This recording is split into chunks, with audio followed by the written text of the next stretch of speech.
case you're disappointed to see me, I fully understand. This is sort of a last-minute production because we got the unique chance to get some time from the world champion Magnus Carlsen, who will be joining this very show at around 3 p.m. my time, which is in an hour.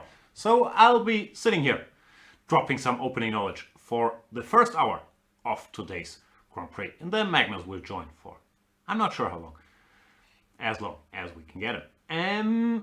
So that's the program, and now let's talk about who is actually playing whom, because we have 4 pairings. All of those feature one Russian player and one non-Russian player. We do have Mr.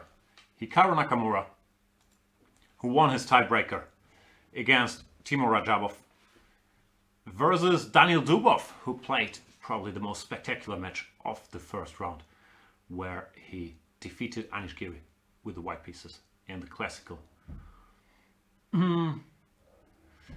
portion. Then we have Alexander Grishuk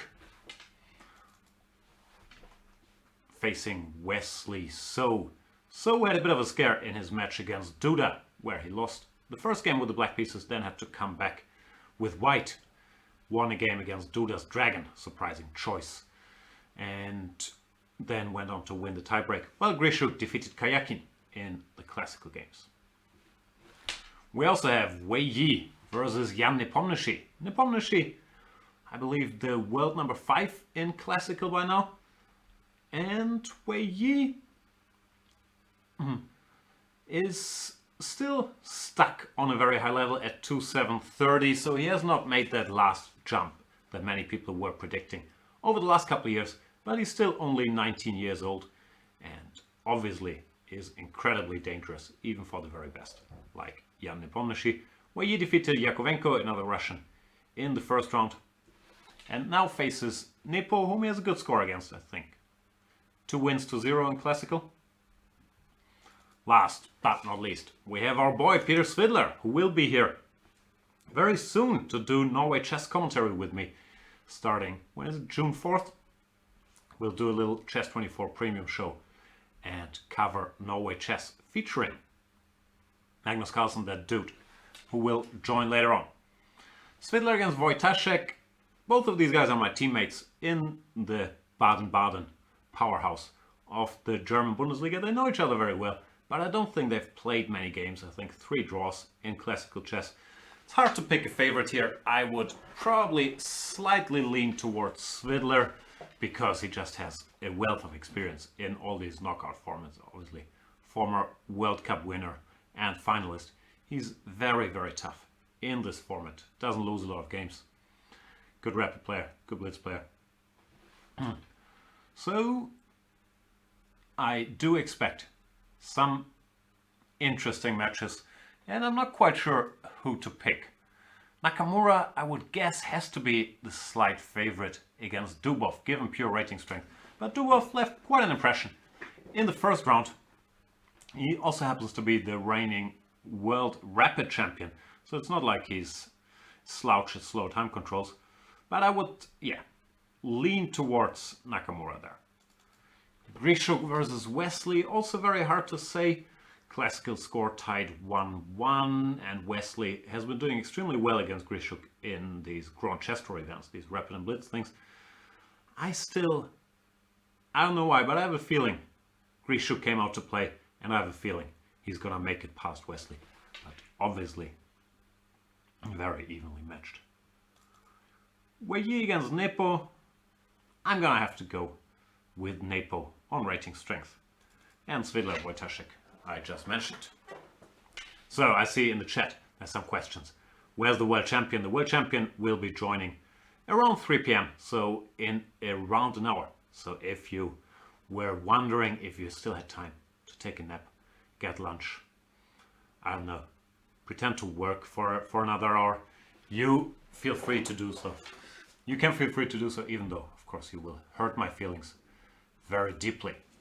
Then Magnus will drop some knowledge. If you have any good questions for him, please let me know. I don't really have any. We will, of course, cover his Abidjan. His schedule, I think he's going to be busy. I know he's playing Norway chess, but it sounded like he's traveling and his stuff before that. So yeah, keep me posted if there is any smart stuff I can ask him. And we have liftoff. Nakamura goes for 1c4 against Dubov, which is also the move favored by Dubov himself. These two, not a lot of history, but I do recall that Dubov won a very spectacular rapid game against him. Where was it? One of the... I don't know where it was. The Tal Memorial in Moscow, I think. After c4, knight f6, knight c3, e6, e4 in this Mikenas. So if you haven't seen the game, by all means check it out. Dubov, traditionally a Grunfeld player, and 1c4 is a move that is often directed against Grunfeld players for the simple fact that after knight to c3, g6, let's say knight f3, bishop g7, white can play e4, thereby stopping the Grunfeld and then intending to follow it up with d4. This is what Anish Giri did in the first round against Dubov. Dubov came up with this idea, e5, knight takes e5, short castle here, a pawn sacrifice.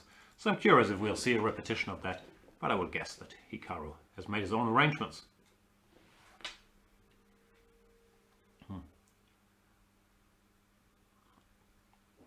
Shaba, whose name I will master in 2025, is asking, can we get a co-commentator to stand in for Carlsen?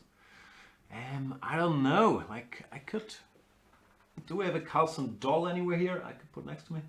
I don't see anything around the studio, so I'm sorry, it's probably just gonna be me, myself and I. But the good news is, it's openings for the first hour. So, if there is one area of chess where I sometimes have a clue, it is the opening, therefore. Hopefully, I can just wax poetically about the subtleties of the Queen's Gambit until the cavalry comes in. So in Grishuk versus Wesley So, we do have the good old Queen's Gambit declined. Grishuk plays e3, and So goes for this move b6, which he's played in the past, also a favorite of Hikaru Nakamura's. Recent theory battles have focused mainly around these c5 lines, where I'm guessing you guys recall in the World Championship match. This move, rook to d8, was introduced by Caruana. Carlsen had it later against Anand. So there's been a lot of movement here. But b6 is a move that, yeah, has a solid reputation. Black either wants to take on c4 and then put his bishop on b7 and then slowly equalize by playing knight b7 and c5. Or if white goes, let's say, bishop d3, there is also a solid following for a move like bishop a6, trying to put pressure on c4 quickly and exchanging the bishops ASAP.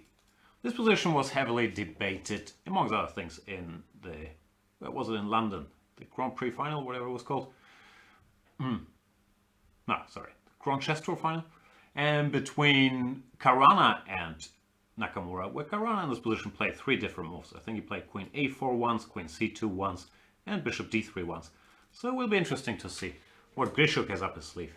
He likes to go his own way in the opening, but normally he is extremely well prepared with ideas that are somewhat less computer dependent than the rest of them. So maybe he thinks about stuff, I don't know how he does it, but it's always very interesting to see his opening choices. In Wei Yi Nepomniachtchi, we have Nepomniachtchi returning to his main weapon, the Najdorf, while in the Grand Chess Tour he had recently experimented with playing some e4, e5, but got some dodgy positions.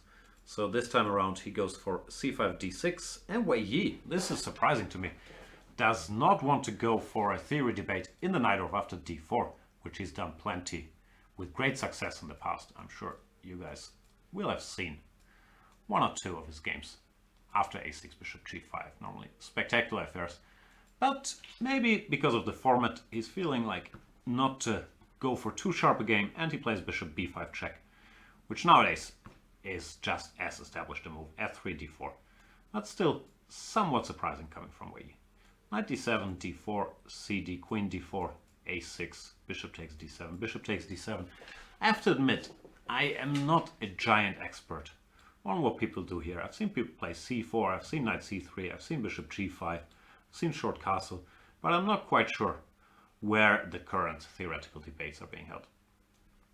So knight c3 has been played by Wei Yi, And it's up to Nepomniachtchi. Knight f6 looks like the obvious move.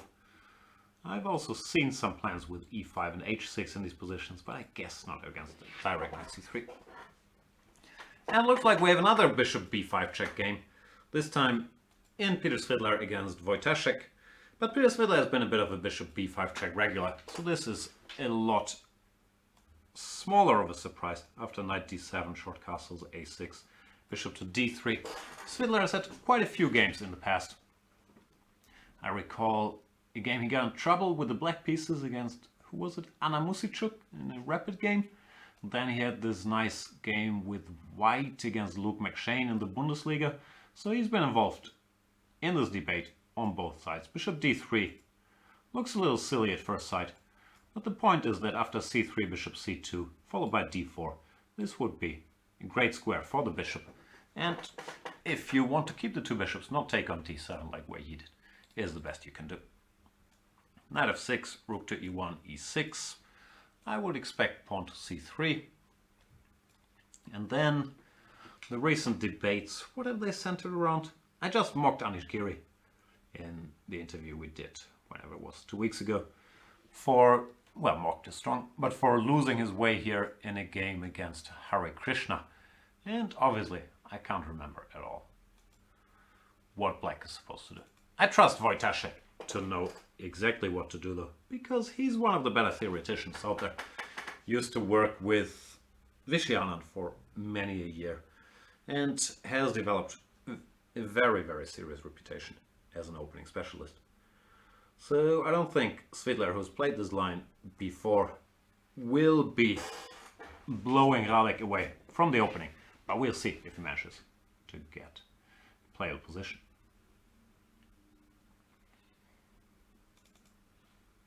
What else do we have?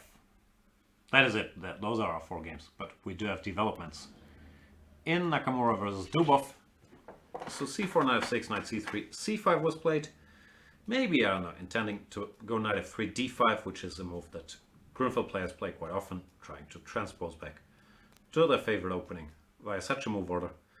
But instead, Nakamura played the move g3, still allowing d5, but now it becomes a different game after takes bishop g2. At least it wouldn't be Grunfeld. So Dubov goes for e6. This is a little trap that, of course, at the high level everyone will know. In that bishop g2 now is not a great move. Black goes d5 after cd, ed. Turns out this knight is misplaced on c3 now, and d5 to d4 is coming. Well, if white plays d4, he doesn't have his knight on f3 yet, so black can just take and then kick the queen around. It's not a good line for white. Therefore, after e6, white starts with knight to f3, preparing to meet d5, which was played in the game. By c takes d, e takes d, and pawn to d4. And now after d4, knight c6, the players have transposed to Tarrasch, which is a very rare guest at the highest level these days. But Dubov likes to go his own way, and he will show us what he has in mind immediately after bishop to g2. Because he does not play the main move. The main move here is bishop e7, castles, castles, and white can choose how he wants to try to put pressure by either bishop g5 or, nowadays, more commonly, dc5, bishop c5, now bishop g5 or a3 or b3. Tarrasch has never been refuted, but most people don't like to accept this isolated pawn without obvious play for it early on. So Dubov goes for a more direct line, c takes d4, knight takes d4, and bishop to c5. Which is very rare. I think I checked this once ages ago. White has a choice between knight to b3, knight to c6, knight takes c6. And yeah, maybe Dubov once again manages to surprise his opponent early on, as he has done twice to Anish Giri. Also not so simple, because Anish is sort of well-prepared guy as well. Suat Atalay, Grandmaster, is in the chat on Chess24 and is saying the last game he remembers was Timan Velimirovic. So this is one of these lines that's so old that it's forgotten. What did Timan do? He took on c6 or knight b3? Knight b3 looks like the most obvious move to me. Attacking the bishop and putting pressure on the d5 pawn, when my best guess would be the idea is bishop to b4. Which after, let's say, short castles, looks more pleasant for white. Therefore, very curious what Dubov has up his sleeve.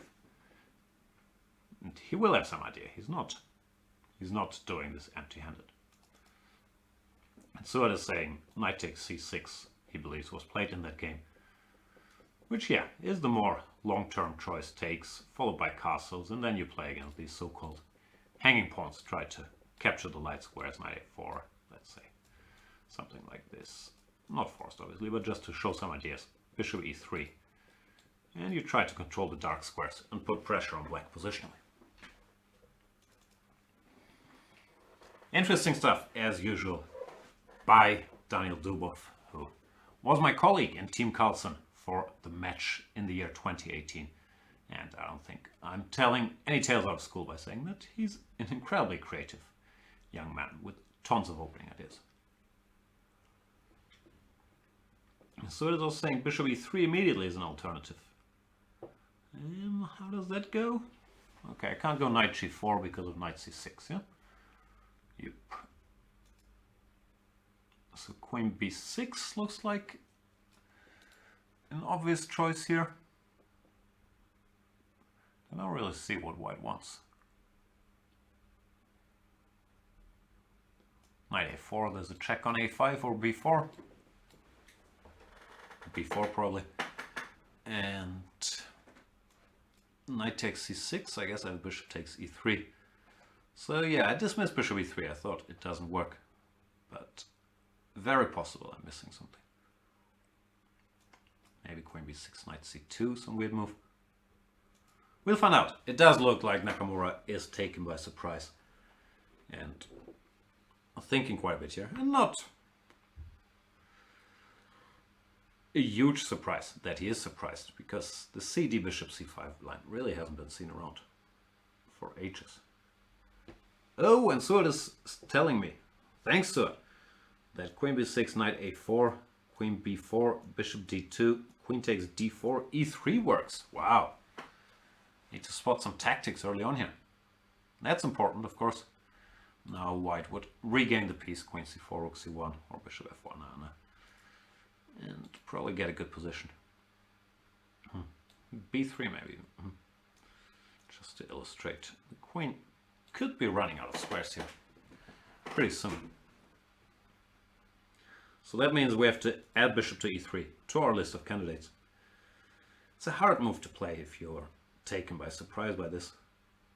We'll see what Mr. Nakamura comes up with.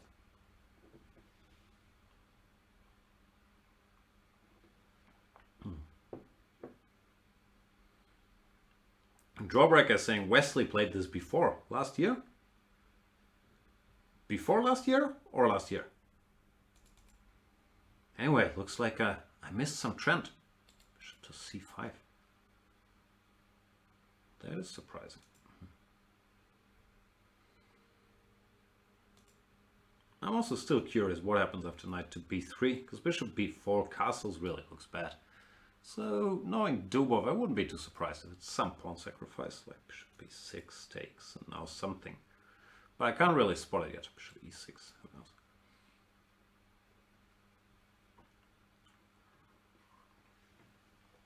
There's some more questions why all of a sudden I'm doing English commentary, and this wasn't planned. This is just because we get the chance to get some Magnus Carlsen today. Magnus will be joining in approximately 45 minutes. We also won't cover the whole round. So it's really just a little in-between nugget. I will start doing commentary in the lovely language that is German from tomorrow. I think Magnus is going on travels tonight or tomorrow. So very happy that he's checking in here before he leaves. And therefore we thought it was worth doing a bit of commentary.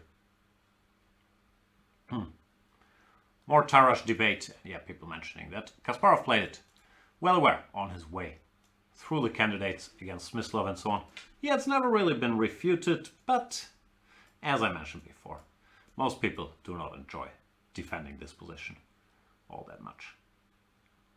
Knight b3 played after some thought by Nakamura, and Dubov indeed blitzes out bishop b6, offering a pawn. He's very creative preparation, and in a way it's putting a lot of pressure on white. If you haven't checked this, Now to take the pawn, even if you feel it's critical, and to know that Dubov will have checked this at home, and the position immediately gets very concrete, very sharp. I'm assuming this is the idea, but I don't know. I'm saying it's not an easy thing to do, because you know you're playing against your opponent's computer in a position that you can't really play on general rules, even if you have a feeling that white should be better. So it puts a lot of pressure on Nakamura early on in the game to take a hot pawn or play something that I would assume is less critical, like short castles. I would guess the normal practical decision would be to just castle here, leave this pawn alone and say, okay, how bad can it be? But maybe then white is conceding the fight for an opening advantage after something like d4. So once again, Dubov keeps showing us, at least to me, fresh ideas. Galactic is saying the Chess24 computer is giving knight takes d5, just short castles. Also interesting.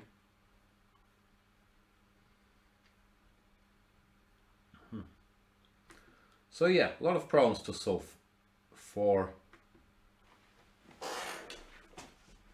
Mr. Nakamura early on, and Dubov, well, obviously by backfire, but so far he keeps impressing with his preparation and fresh ideas. Grishuk versus So. After b6, Grishuk took on d5. Knight takes, that's the big point of black's play. Normally you don't want the structure after e takes d5, just long term. The light squares are a little weak, c7 is a little weak, so if white just develops normally here, he tends to be a bit better. But instead black wants to take with the knight, and after knight takes d5, go queen takes d5, sacrifice this pawn on c7, which probably right now is a little hot, because there's all kinds of counterplay, knight a6, followed by bishop b4 check, and so on and so forth. So bishop e2, if memory serves, this has also been seen in a previous game by Wesley So, maybe against Ding Liren, was it? You guys tell me. Bishop e2, white wants to castle ASAP, and then say, you know what, I didn't forget about that c7 pawn. And if you play, let's say, c5, castles, cd4, to knight d4, all of a sudden we see this bishop on e2 coming in very handy, because bishop f3 is a threat that's already maybe impossible to parry. But of course, Wesley, not surprised, goes queen a5 check, hoping for queen to d2, which after bishop to b4 might run into some turbulence. Therefore, knight d2 was played, and so goes bishop to a6, still following his prep. Grishuk once again does not touch this pawn on c7, guessing rook c8. Generally, black gets very quick counterplay for it, or knight c6 first. I'm not 100% sure, but Grishuk castles. And now, of course, at some point this c7 issue has to be addressed. So goes c5, solving his structural problem. And therefore, Grishuk, in order to justify his play, goes after the two bishops by playing knight to c4. No real alternative to taking this guy. Queen b4, a3 forces the queen to the more than awkward b5 location, when I'm not sure if there's anything direct. Something bad should happen. Rook e1 looks very, very uncomfortable. So knight c4, bishop takes c4, bishop takes c4, and Grishuk got the two bishops. He's one of the all-time great two bishop players, by the way. I can't recall all his games, but I do recall a game he played recently against Topalov, where he just converted the two bishops in a very pure style, also out of a Queen's Gambit declined. And there's an older game, I think it was against Michael Royce, Israeli Grandmaster, where, yeah, if you want to study the technique how to win a sort of symmetrical position with two bishops versus knight and bishop, those two games, among other Grishuk games, are fantastic material. So Grishuk, yeah, in general, he is happy with his long-term advantage, but of course Wesley will not have gone into this not being aware that his opponent has two bishops, and he will look for a direct way to compensate for that factor. I would guess by provoking a crisis in the center quickly. I was thinking about rook d8, but white has queen to f3, for example, and it doesn't look very promising. So c takes d4 looks natural, when e d4 at least concedes an isolated pawn, after which I would guess black is okay. Knight c6 followed by a quick rook d8, for example. So the move I would expect is queen takes d4. And here the question is if black can, I don't know, put pressure, maybe take the b2 pawn in time, so that the two bishops are not the dominating factor here. And yeah, c takes d4, played by So. We'll see what Grishuk has up his sleeve.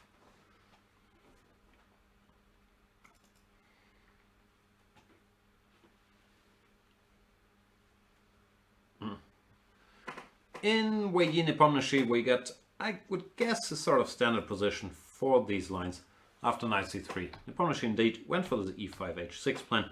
h6 is played with the idea that if you start with knight f6, bishop g5, pinning is kind of uncomfortable.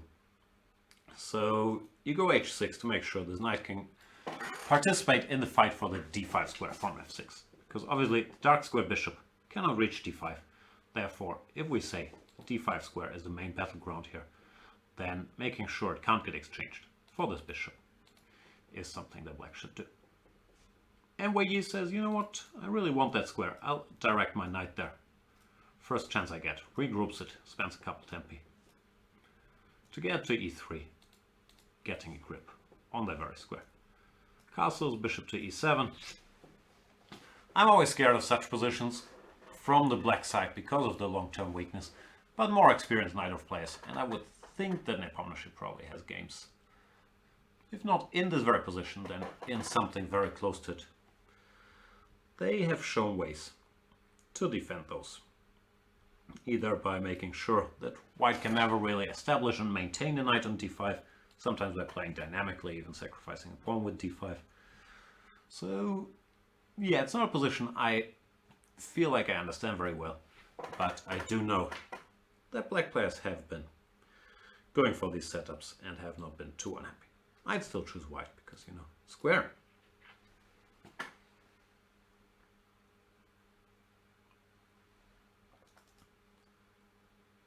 Svidler is doing some deep stuff. After e6, he played a4,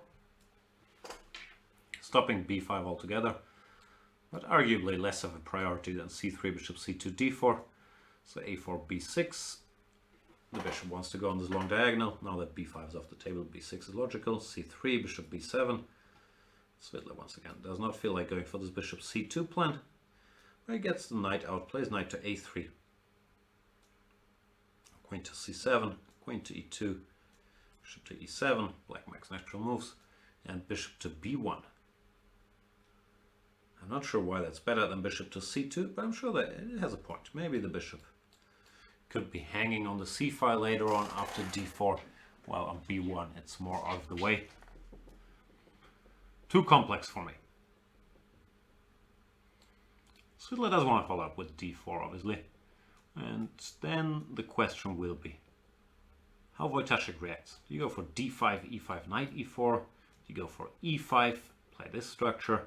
But here, yeah, white with his knight ready to jump to c4. Feels like he would be quite well prepared for this. Or do you keep the position fluid for now, play a move like rook c8, saying I'm not too afraid of your e5 push, and I will wait until I reveal my cards.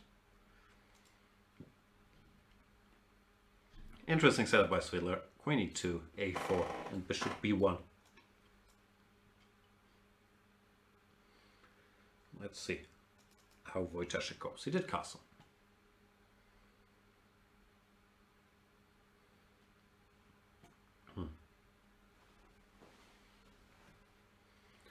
I see some more Magnus Carlsen questions. Once again, Magnus will join around 3 p.m., which is in around half an hour.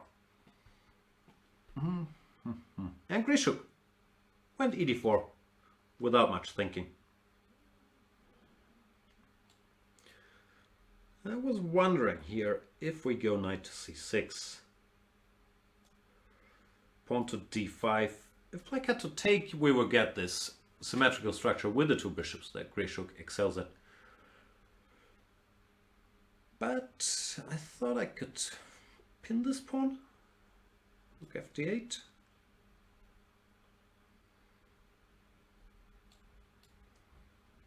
then take it. Maybe this line continues, but I can't see how to keep the pawn. So I'm a bit curious what Grishuk has in mind. Because if white plays slowly here, well, rook f8 is coming, so you really can't waste too much time. Then you need a follow-up. So thinking as well, maybe he's also considering to start with rook to d8, to not allow d5, and then threaten knight c6. That feels more clumsy though, maybe some queen f3 hitting the rook.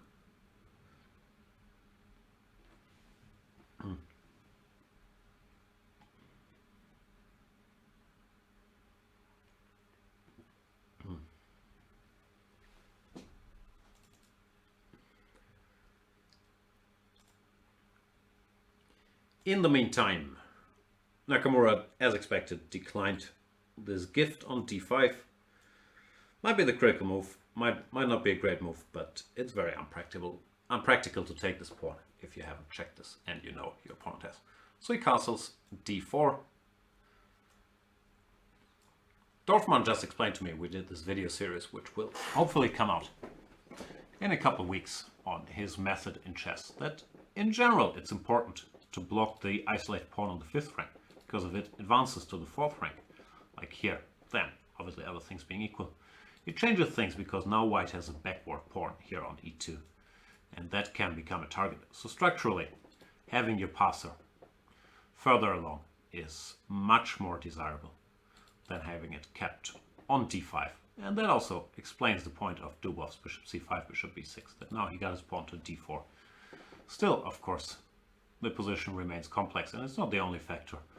White can take this bishop at will, has a bit of a lead in development. He played bishop g5, pinning the knight, preparing rook to c1. And yeah, the position remains very complex.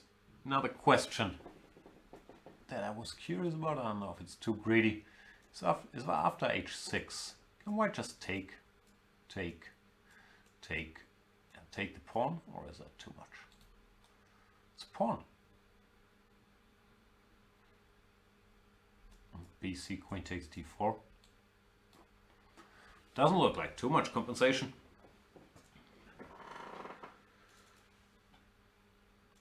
Maybe therefore Dubov did not play h6, went rook to e8, immediately keeping an eye on this guy on e2. Now if white did the same, I guess that pawn would be hanging at the end of this line. Queen d4, rook takes e2. At least equal for black. Probably just equal. So Dubov, yeah, has not spent a lot of time yet. Still probably has preparation. And yeah, got, I guess, an improved Tarrasch version. It's actually sort of similar to this line where you play bishop e7, castles, dc, bishop c5. But here, this bishop, of course, needs 2 moves to get to the c5 square. And the white knight hasn't jumped around. But there are somewhat similar positions in these lines. I don't know how you would get them, to be perfectly honest, but something like this. White were to play knight a4. You can see the outlines at least.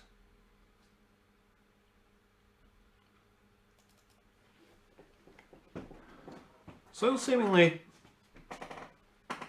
Dubov got a surprise in the opening and is probably happy about his position. Not that black is better or anything, it's still white fighting for an advantage, but at least he's made Nakamura work very early on. Grishuk, I can't really tell, it very much depends on the specifics of this knight c6, d5, rook fd8 stuff, if there's any follow-up here. If So is to take here, then I think he would have to suffer.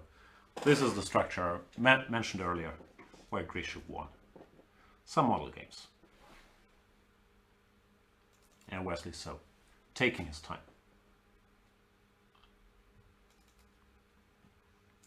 Where Yin Nepomniachtchi, I mentioned, I take white, but I am very curious to ask Magnus how he feels about these positions. Magnus himself has played many a game recently where he's accepted this whole on d5 and then built dynamic compensation. Nepomniachtchi played queen d7, I'm assuming to prepare rook fd8 and hint at d5, but white should be able to stop. Pawn coming to d5, maybe go rook d1, just keep an eye on this, rook fd8. No, how to improve the position? The bishop is silly, so like b3, bishop b2 comes to mind, but b3 somewhat weakens the knight on c3. Bishop d2 intending to go to e1, the bishop d2, maybe there is d5 already. It is complicated. Wise words. And Wojtaszek still playing very quickly. Yeah, he's not surprised by anything Svidler's been doing. After d4 he went bishop c6. Maybe pointing out the potential flaw in this bishop b1, that the pawn on a4 is now hanging, and I don't think Svidler wants to move it again, play bishop c2. I could be wrong. Bishop c6 also prepares queen b7, putting some pressure on the long diagonal, and maybe going for b6, b5. So the position, yeah, could become very sharp very quickly if white decided to push his e-pawn to e5. But I'm guessing currently it can still be met by bishop f3 when queen f3 would lose a pawn. And gf. Maybe it's not so bad. It's weakening, but this is another strange situation where white is weakening his king, but his bishops are staring down the black king. The knight can come to c4, king h1, rook g1. So I don't know who's better and why, but this could very well be scary for black. King h1, rook g1. Interesting. And now the bishop went back to b7 on my little board. Did he just pretend he played bishop c6? Don't tease me like that, little program.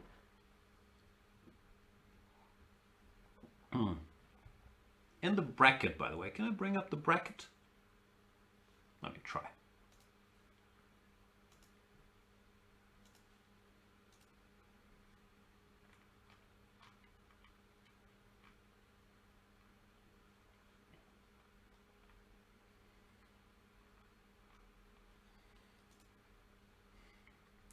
We can see that the winner of Nakamura Dubov will face the winner of Grishuk versus Wesley So. So if things went by rating, it would be Nakamura versus Grishuk in the semifinals, while the winner of Weiji Nepomniachtchi faces Peter Svidler or Radek Wojtaszek. We could have an all-Russian semifinals if Nepomniachtchi, Grishuk, Svidler and Dubov all made it through. So I see the Chess24 chat is talking about basketball, trying to bait me. Magnus, big basketball expert. Sure, he will have some opinions. I think it looks fairly clear-cut. We will get Golden State against Milwaukee in the finals. My money is on Golden State. Probably most people's money is. But the finals should be very interesting.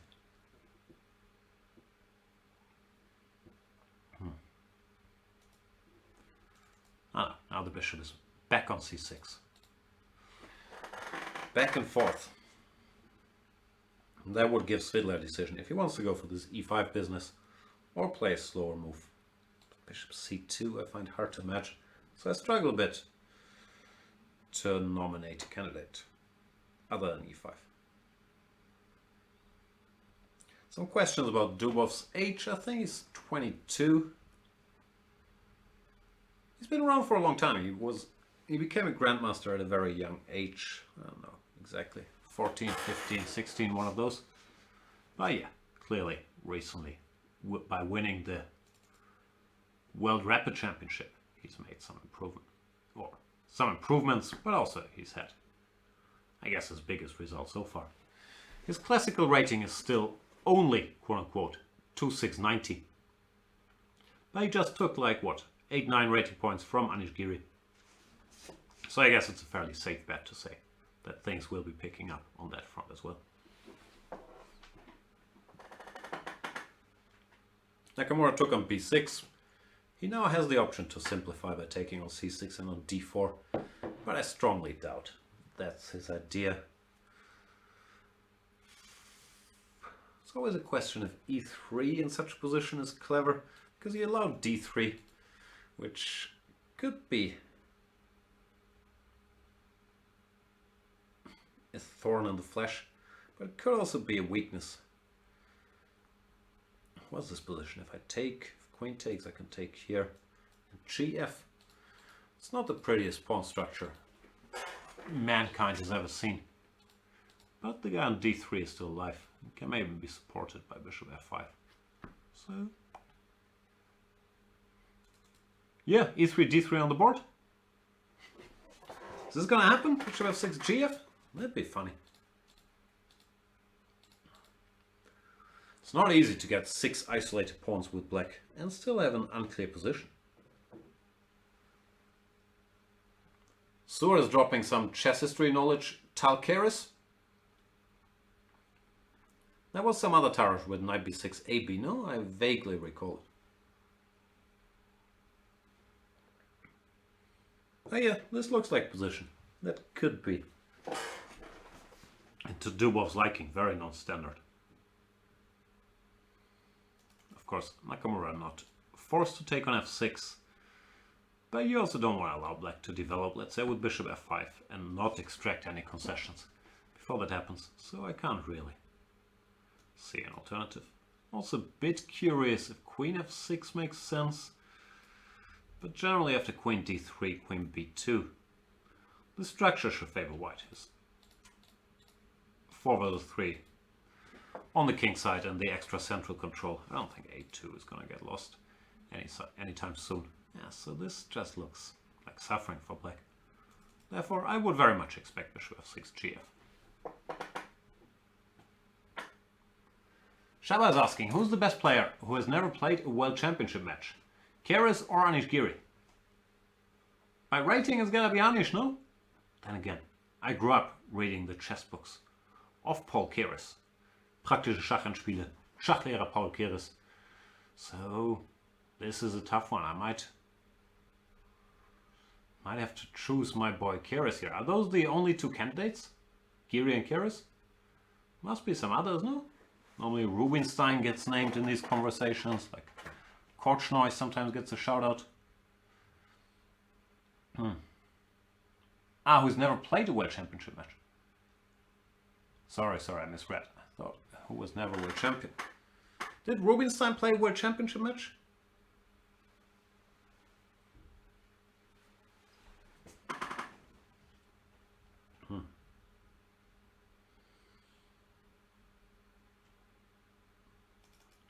Svidler never played a World Championship match, but is the 8-time Russian champion.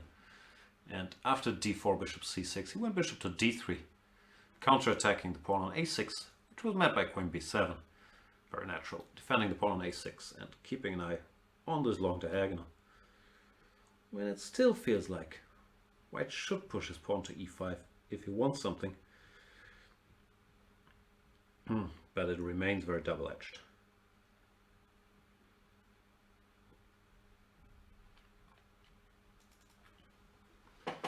Tapo was saying Bronstein. Yeah, but I think we're talking who never played a World Championship match. Bronstein, that much chess history I do know. Played a match against Botvinnik. Aronian getting a shout out. Ivanchuk technically played a World Championship match, no? Against Ponomarev.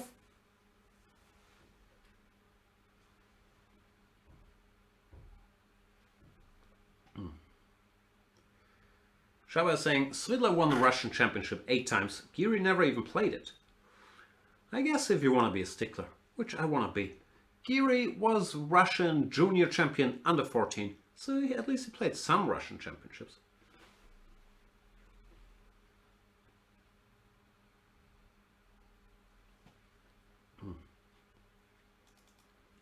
Someone who must have played some Russian championships, but I'm not sure how many titles he has. Has Grishuk ever won the Russian championship? And to my surprise, after knight c6 d5, the pawn was taken and queen takes d5 played. Which looks like, yeah, exactly that structure that I mentioned earlier, that black should aim to avoid.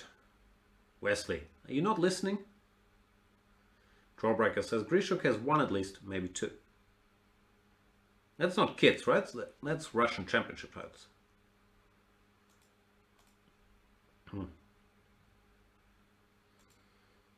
Maybe someone can educate me. What was wrong with Rook FD8? There must be something wrong with it, but I can't really see it.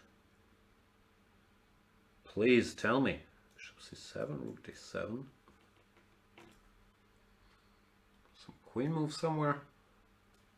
I take. I guess this is compensation, but is it better for white? Is it something to avoid? A bit surprising to me.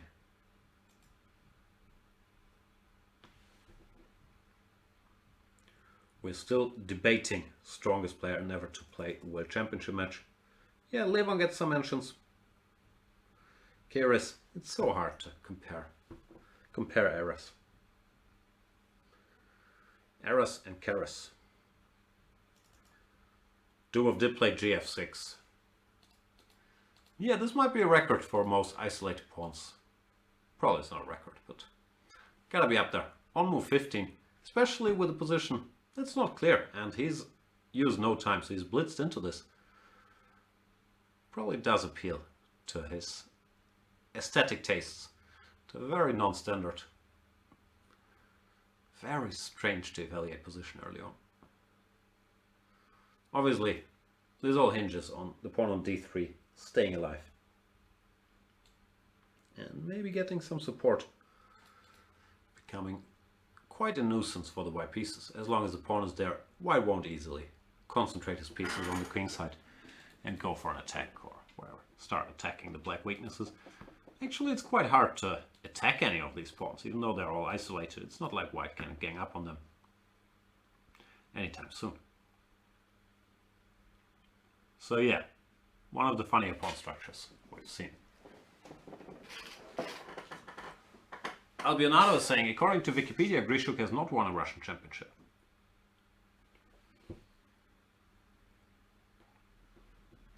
Wikipedia tends to know stuff. Mr. Dodgy is saying, can we stop referring to Dubov's pawns as a structure?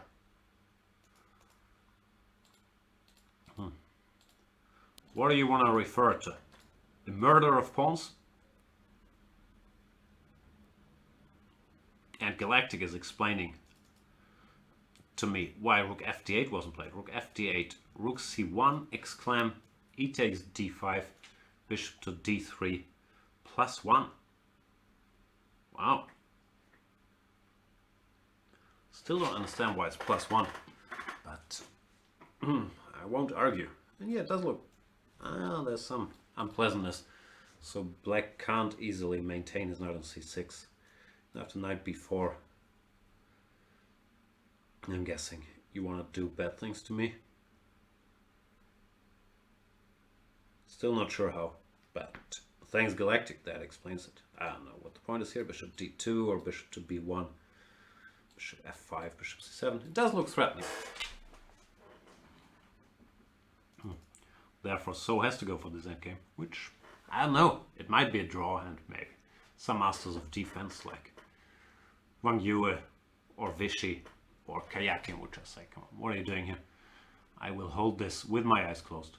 But I'd be very scared, especially against Grishuk, who's won such situations in the past with the black pieces here.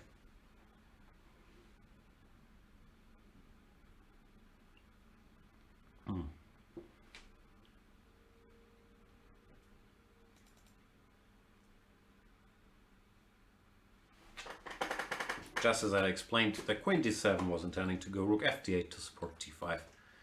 The Pomnishi goes bishop to d8. What's that about? Probably about putting the bishop on c7, keeping an eye on b6 and on the a5 pawn. It does look very slow. Maybe he also dreams of a future for this bishop on a7, which of course would be its perfect diagonal.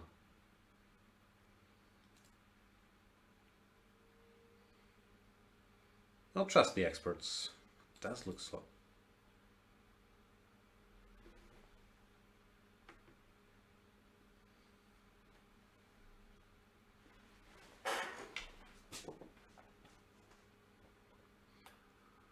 More deep discussion of chess history in the Chess24 chat. By the way, this is a half series, or it's a serious question. Do you guys have any like entertaining books on chess history? I read all the Kasparov books, so I have a bit of a working knowledge, but I do enjoy these old like tournament books. So if there's anything recently written, ideally, about the old Meisters, I'd be very happy to read some, and I haven't really found much. I saw this book that Timon wrote on the Karpov-Kasparov matches, which was entertaining, but I haven't read that many. Drawbreaker is saying Sosonko books. Oh yeah, I gotta read the Sosonko books on. Which one is it? The Training the Chess Stars? Because yeah, of the Giri chapter that both Magnus and Giri mentioned. So I'll check that. But he also wrote about like the past.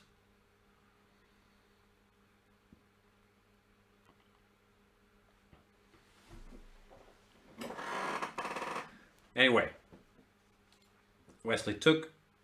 I would predict bishop takes the d5. Rook ac8. Yeah, I don't like black's position. Ah, sorry. Did I confuse Sosonko and Tukmakov? I meant Tukmakov, obviously. Sosonko? What has he written? I'm aware he's written a great many things. But is there an English title on like historical stuff? Tapu is saying, Jan, I thought you were playing in a tournament. I played this weekend. I played for my team, Baden-Baden, in the German Club Cup. I scored 2 out of 2, so I was pleased with myself. I even defeated 2600 Grandmaster yesterday. But unfortunately, we lost in the finals, 2.5, 1.5 to Wolfhagen. So, congratulations to them. We did not manage to defend our German Cup title.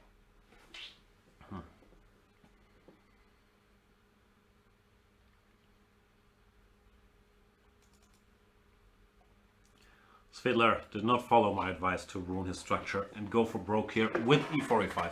Instead plays a much more normal developing move, bishop to g5. I thought a4 was hanging, I'm guessing it's not, but let's figure out why. Bishop takes. If I go e5, takes, knight d5. Ah, that's queen e4. Ah, of course. It's a double attack. So not gonna be able to do it.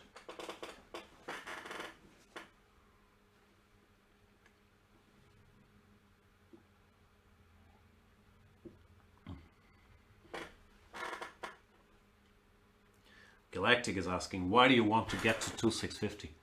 I can't reveal that, but it's important. And the bad news is, once again, I didn't make it. I'm at 2645 now, and normally I don't play any chess over the summer until the next Bundesliga season starts.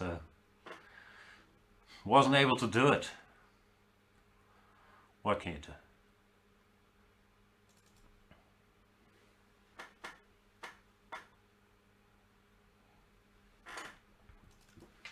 Dubov still blitzing? a3 bishop e6 was played. I thought his bishop was going here, but maybe after a3. Keeping an eye on the horsey is very appealing too. What does white want here? Rook, rook.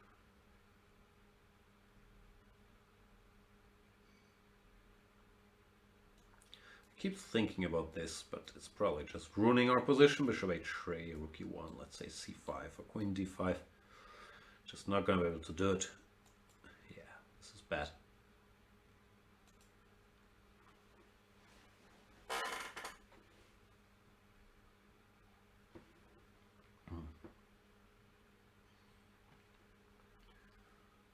What are we talking about? Fine was more into psychology than Geary after his loss. They weren't exactly contemporaries, no? I heard a lot of talk about that Geary loss. I think Nakamura mentioned that Geary played very sharply to avoid, this is the game from the previous round, avoid a tiebreak. I don't really think that's what happened. I think he just got surprised in the opening. And here after bishop g5, dc, e4, b5, you're already in for a battle. After a4, c6, knight c3. I don't really think he chose the sharpest moves he could see here to avoid a tiebreak. I think it's just in this position. Whatever you do, if you play queen b6 or a6 or bishop a6 or b4 or whatever people do here, bishop b4 maybe, it will be a sharp game, and it just turned out that way. If you haven't seen it, by the way, I'll just click through it quickly, but very fun game to play through with the coolest moment here after knight takes c3, bishop to b4, and white going long castles. Boom! Unpinning the knight, bishop c3, queen d8, checkmate. It's a bit of an issue. After queen a5, knight b5, the drama continues. The knight still can't get taken. Knight a6, queen d7, king f8, king b1, another funny little move stopping. Queen a1 check. So yeah, highly enterprising play by Dubov, castling into 0 pawn shelter and then checkmating the black king after his king went for a little walk. Here queen d4 was important for some reason. I just read in Colin's article on Chess24. Queen d4 was the only winning move. Probably yeah, just going over here. And then the finale is knight e7 check if king h8, knight f7. Ends proceedings, rook f7, rook d8, or other rook takes f7, queen h6, rook h7 and queen f8. So yeah, pretty sweet game there for Dubov, eliminating our boy Anish Giri in the first round. And in general, this might be too broad a thesis, but I would guess with this knockout format that it might be hard for the highest rated players to make it to the candidates, because it's not like, yeah, you have a couple of Swisses and whoever is most consistent scoring +1, +2 has a good chance to qualify. Here you gotta survive a bunch of knockout matches, and the format does become a little more, I don't know if random, but more suited to the Rapid and Blitz specialists, and surprises could happen. So I have a feeling the candidates field could be a lot more mixed. And guys like Dubov, for example, have a very real shot.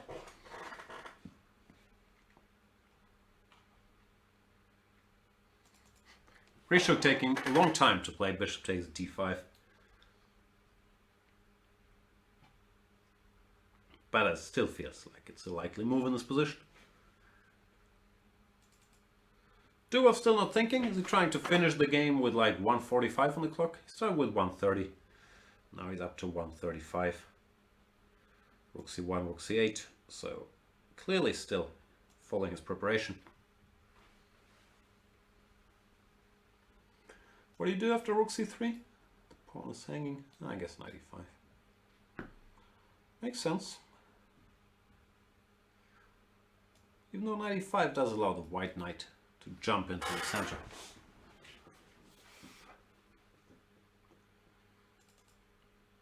But clearly, a lot of pressure on Hikaru, who's not the slowest player himself.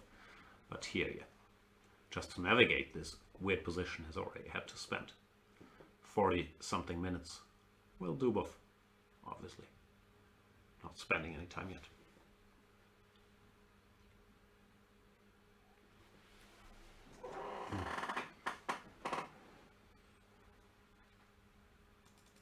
Grishuk did find bishop takes d5 eventually.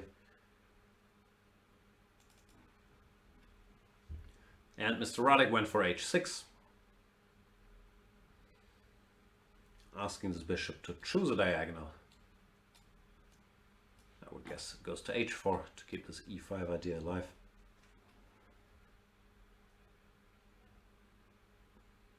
Putting the ball back in Black's park. Because it seems like e5, let's say, a random move. It's hard to make a random move because rook c8 drops a6. I'm aware that's not a good move, but just to illustrate. It seems this position could be fairly unpleasant for black. Queen e4 is there. No, after my random move now I can cover with knight to f8. But even bishop g3 here. Long-term attack is normally pretty scary in such positions. So what can we do about it? E8 also looks slow. I'm still curious if I can go for this.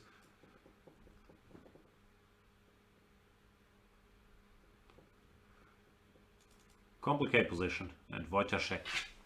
Good news for Svidler. It started taking some time.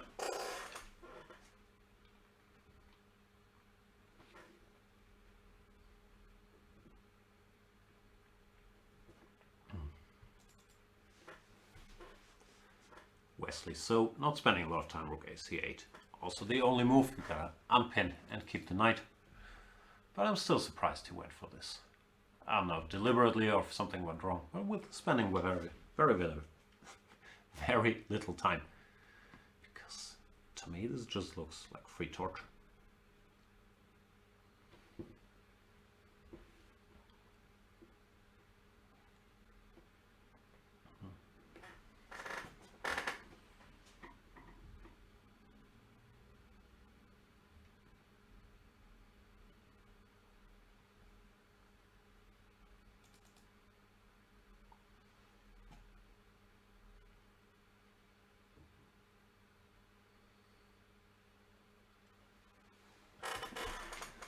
Chat is discussing the great book by Aaron Nimzovich, My System.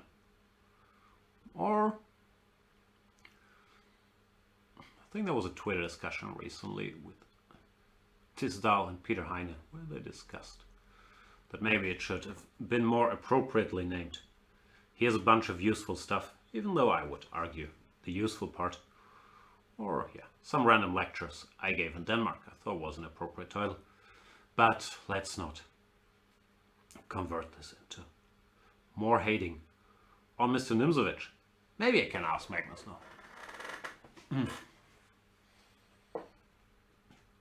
I'm not a big My System guy. This overprotection doesn't really work. Probably Dubov will now start overprotecting his d-pawn with all his pieces and then queen it. And thank Nimzovich in the press conference. But I was not a big fan. Has Wei Yi fallen asleep? He's a bit of a low-key time travel addict. He's not as known for it as Grishuk and so on, but he does like to, you know, think. Still there's an hour on the clock, so a bit early to proclaim massive time travel.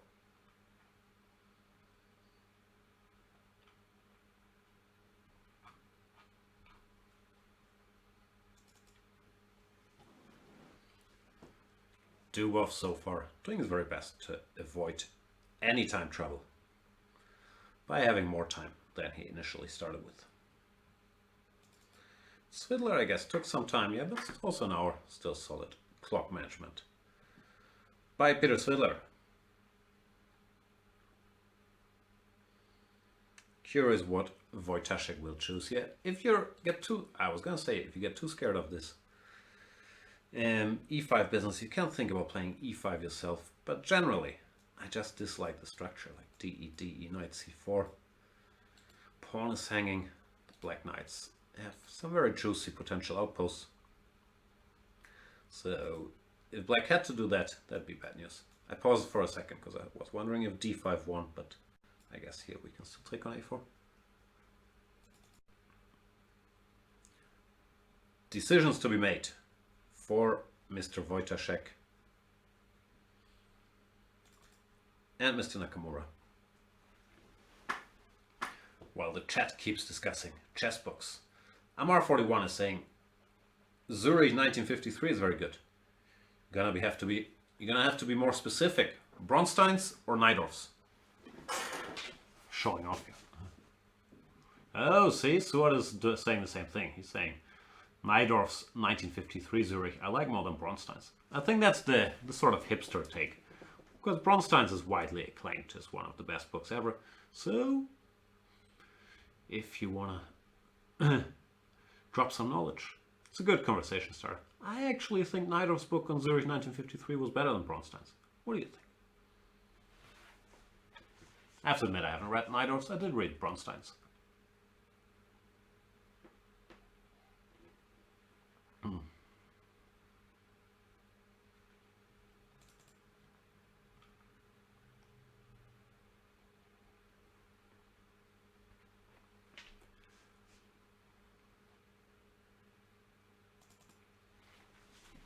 Evans Gamba is wondering who I'm rooting for in the NBA.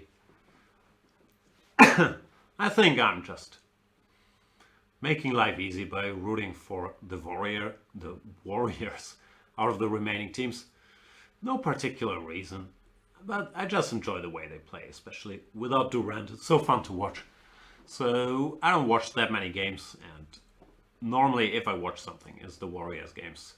Not because I have any particular attachment. I only went to one NBA game in my life, and they played the Clippers. I was in LA.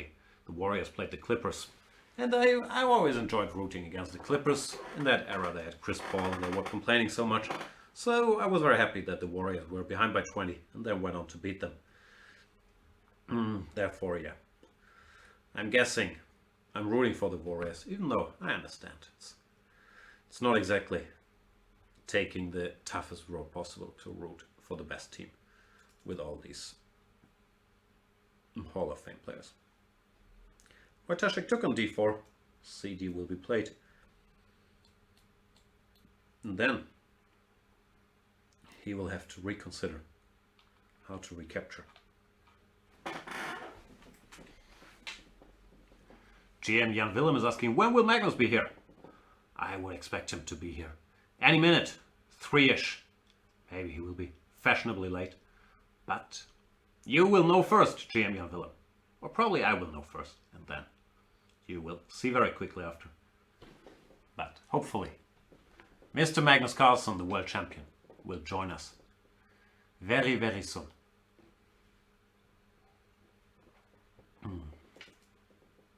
He's not in Hamburg, where I am, so I will be calling him on the good old Skypes.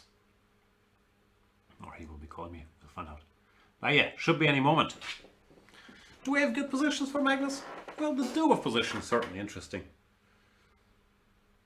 The Grishuk position, it's not exactly sharp, but still.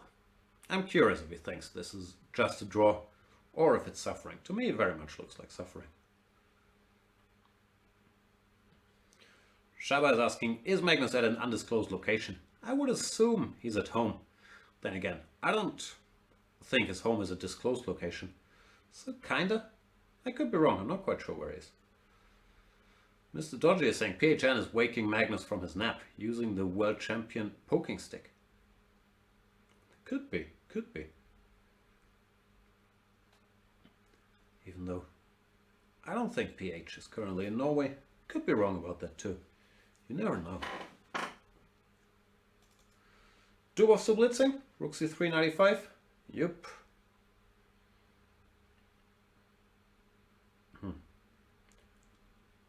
Maybe he's just gonna try to play the whole game at tempo.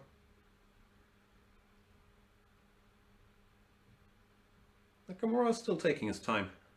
But it doesn't necessarily mean that White's position is bad. It just means that probably Nakamura has made all the best moves, because often if you run into preparation and your opponent keeps blitzing, at least you're assured that you've made computer moves, because if not, it would be hard for him to anticipate every single one of your moves. Now it's a decision, I guess, between going knight to d4 directly and taking on c8 first, followed by knight to d4. So Nakamura has reason to burn some more time here. As does Magnus, but I will keep staring at my Skype thingy. Hope he will show up any moment. Let's have a look. It takes, horsey.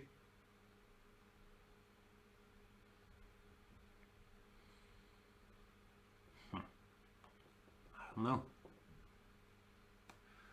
Genuinely don't know. Very sharp. If white were to break out, he could very quickly just be better. So we have to find ways to keep white busy. Bishop g4 comes to mind. Trying to provoke f3, then going somewhere. Because f3 really hurts white's position. Knight c4 and e3 would be very weak too. So I guess bishop g4 is just met by queen d2. When black still has to prove dynamic chances. Because the bad news about this pawn structure is there's really not a lot of pawns that can control the center or make any meaningful breaks. So it has to be done with piece play, with dynamic play. And yeah, it's going to be interesting to see. The alternative could be to go knight d4 directly. But that sort of weakens the pawns on the white queen side. The plus is now the queen is not on this diagonal. So there's no bishop h3. Or bishop on g4 would not be supported by the queen.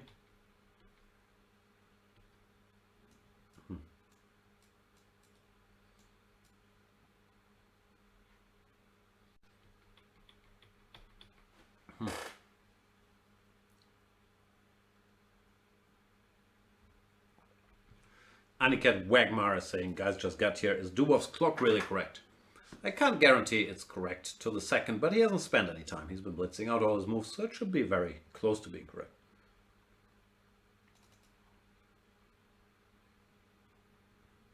Oh, they've defined the structure. Bishop d2, bishop d8. Somehow I'm always, this might be a good move, but I'm always surprised when this happens, when white cashes in on this knight d5, and then here you can't really recapture with a knight because c2 would be hanging, or you can't take with the queen because c2 would be hanging, and allows us change of structure to this ed5, which is a structure that we've seen in many Najdorf games, but also in these recent Sveshnikov battles Magnus has been having with Karana and many others, where white has the upper hand long term on the queen side, but black tries to generate counterplay on the king side. To me the structure always looks very, very scary for white, therefore I'm always surprised when white plays allowed, but my guess is that Weyi is somewhat less afraid of entering a sharp position than I would be. And here, the one thing white is going for him, c4, I don't know any move, is that f5 is not really a threat yet because of knight takes g4. So black needs to maneuver a bit, maybe go bishop h5, bishop g6 first, and lose some time. Even though bishop h5 looks like a very, very viable option here. So I don't know, this might be best play, it might be okay for white and so on. I wouldn't have done it. Because long term these 4 versus 3, just so scary on the king side.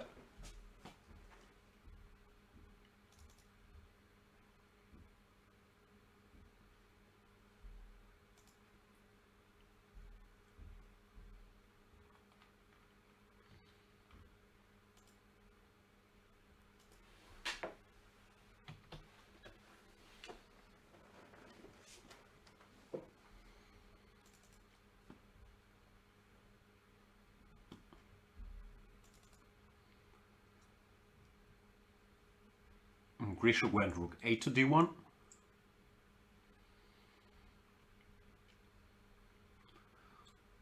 It's useful to get the rook out of this diagonal before bishop f6 pins the b2 pawn. I would guess bishop f6 is still the move, at least after b3. We can think about some jumps. Although knight b4, like,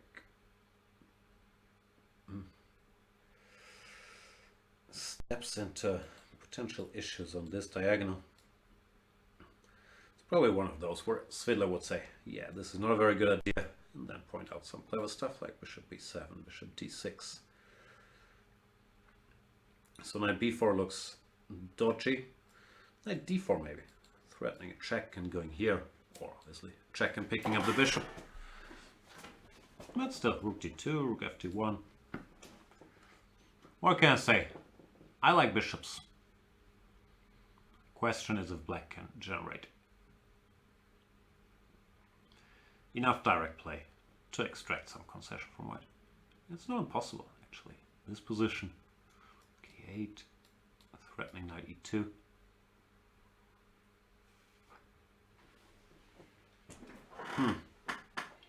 Not ideal.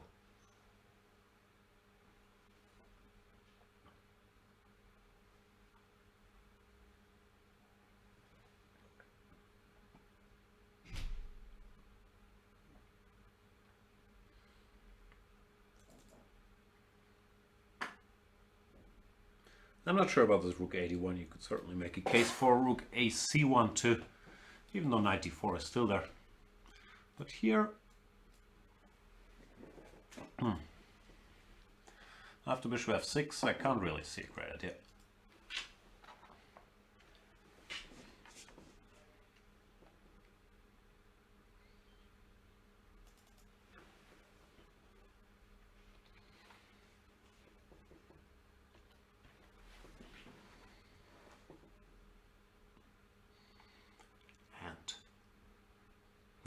Getting a text from the world champion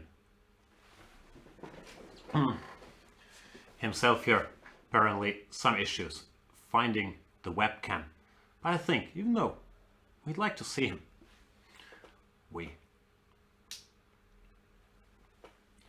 should try to call him up anyway. And then if the webcam reappears, maybe we'll get some Carlsen video. If not, his soothing voice will have to drop all the knowledge. So I'll call him up and be back with you really any minute. Stay tuned for the world champion. At least audioly. Is that a word? Doubt it.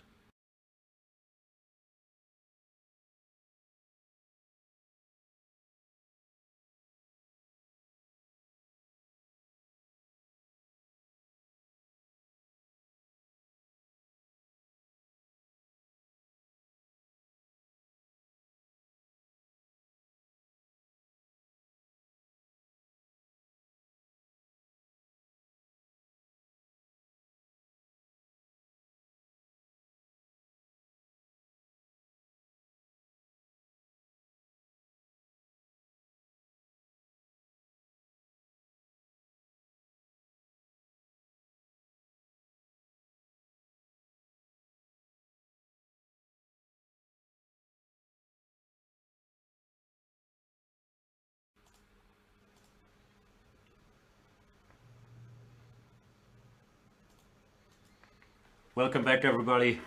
We now, hopefully, if this stuff works, have Magnus Carlsen, the world champion, on the line. Magnus, how are you doing? I'm good. Sorry for being a bit late. I'm sure there were some anxious moments there. There were many anxious moments indeed, but you've arrived just in time to explain to all of us what's going on in this Dubov game. He's blitzing out all his moves, and it's one of the funnier pawn structures we've seen. Yeah, it's one of those nice all isolated pawn situations. Yeah, six of them. That's pretty much the maximum you can get, I think, with all of them being isolated. Good point. Yeah.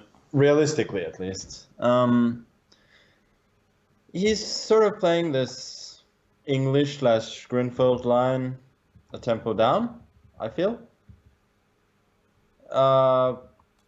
Like you get this position, like after knight a4 you play h6, right? That's or h3 with white. I think that's a theoretical line. I don't know what line we're talking about. Give me some moves.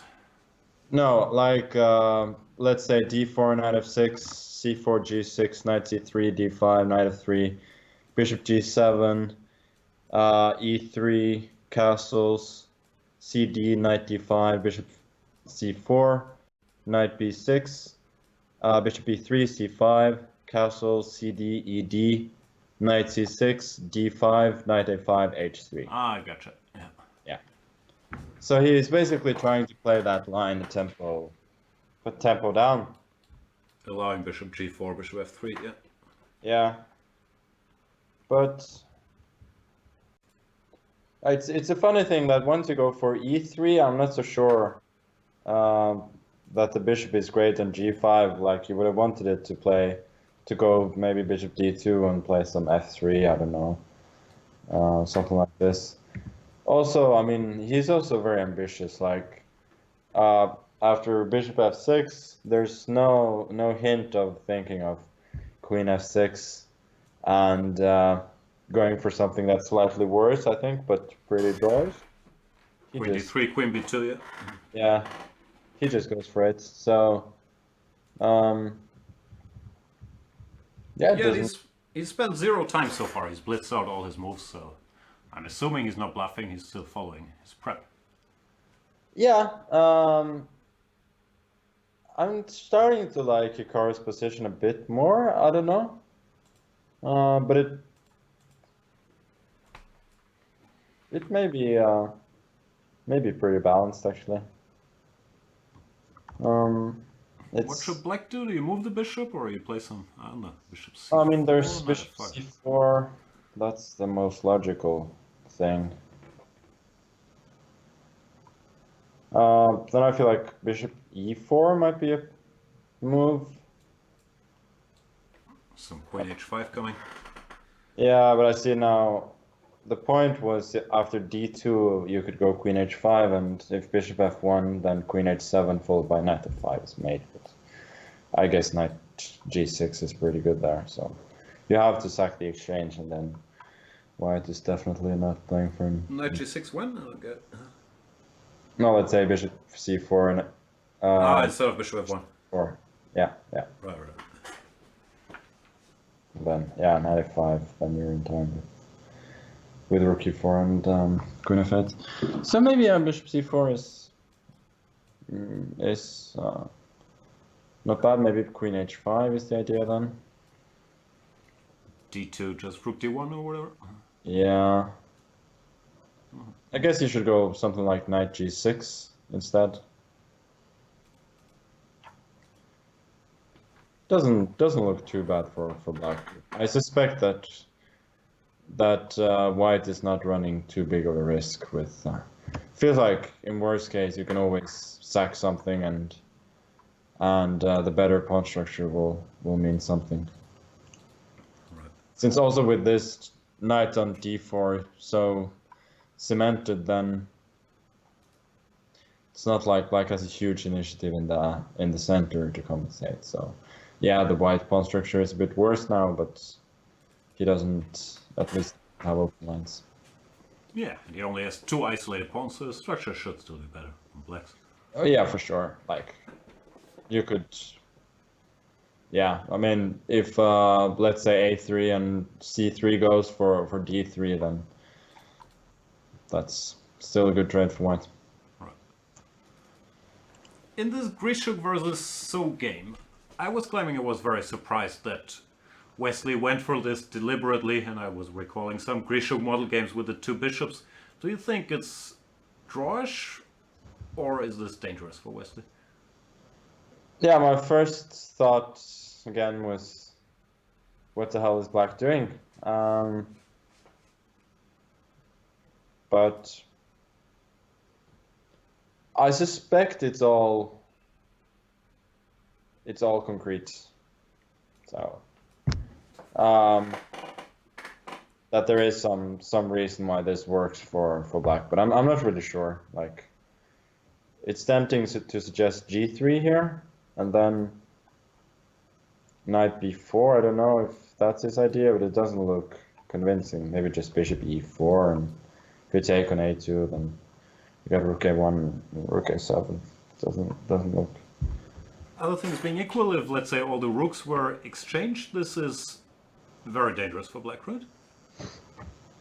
Yeah.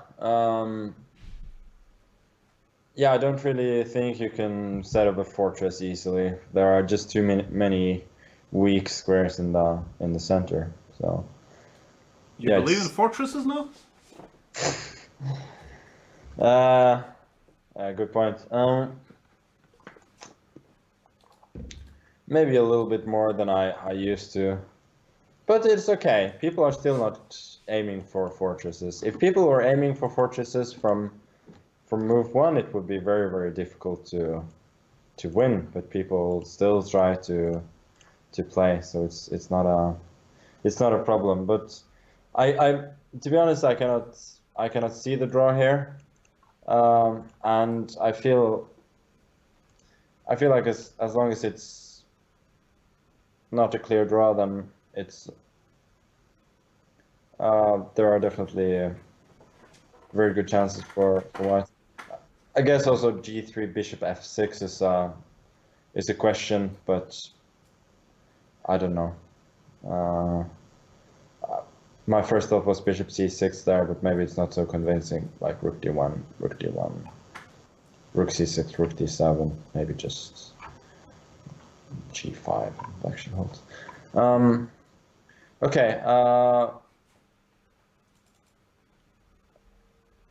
Yeah, it's going to be interesting. Maybe it's more difficult than I thought, and Grishuk really needs to find some very precise moves to keep the game going. Like I can see there are simplifying ideas for Wesley for sure, and as you said, without rooks, it's gonna be a nightmare for him. So he sort of has to equalize quickly. Otherwise, it's not going to be slightly worse, but holdable. It's simply going to be very unpleasant. But there is some bishop f6, knight d4, where there are concrete ideas. So. Yeah, and knight d4 as well. So it's not.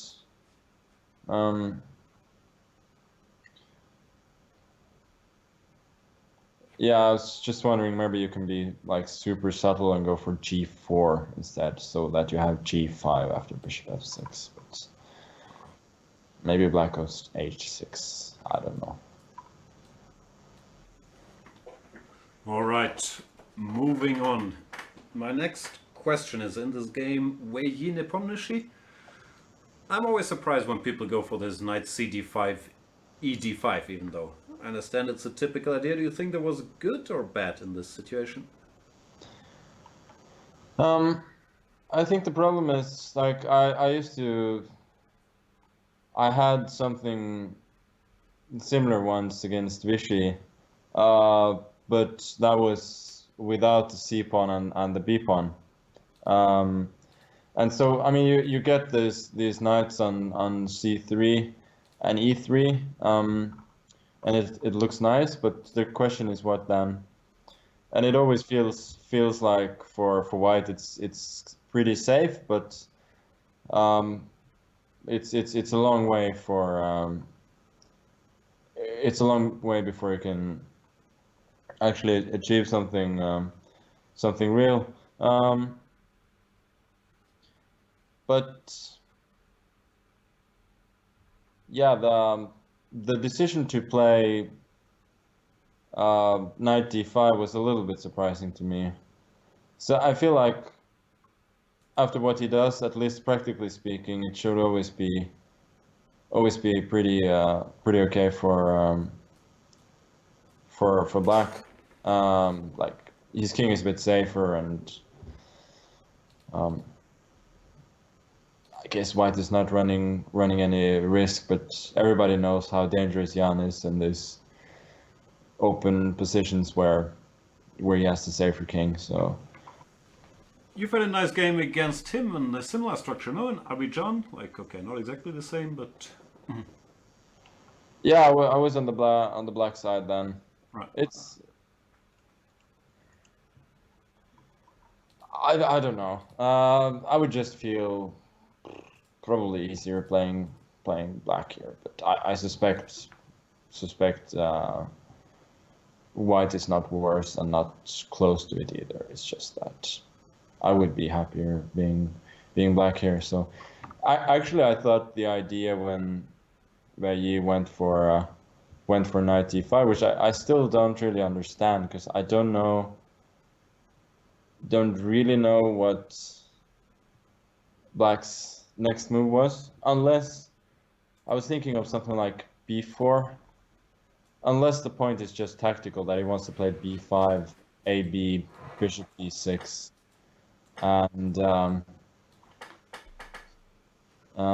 some bishop e3, bishop c4 is coming. But if that's the issue, then maybe you could play like rook f to c1 first after bishop d8, and I don't know. I'm not a huge expert on this system, but I don't particularly see the idea that made it necessary for white to hurry.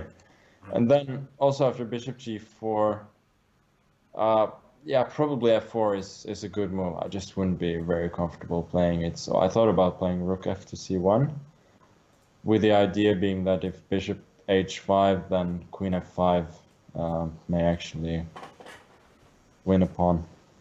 Yeah. And so you kind of protect everything or keep the initiative in a tactical way. And I suspect after a move like rook fc1, black could go like bishop g5 instead, but then at least you don't have this weakness with f4 and everything. So you played f4, takes, queen takes. And how do you recapture bishop, I guess? Yeah, bishop, maybe then rook e8 by black. And it's a little bit uncomfortable to meet, maybe. If h3, then black can consider queen e2.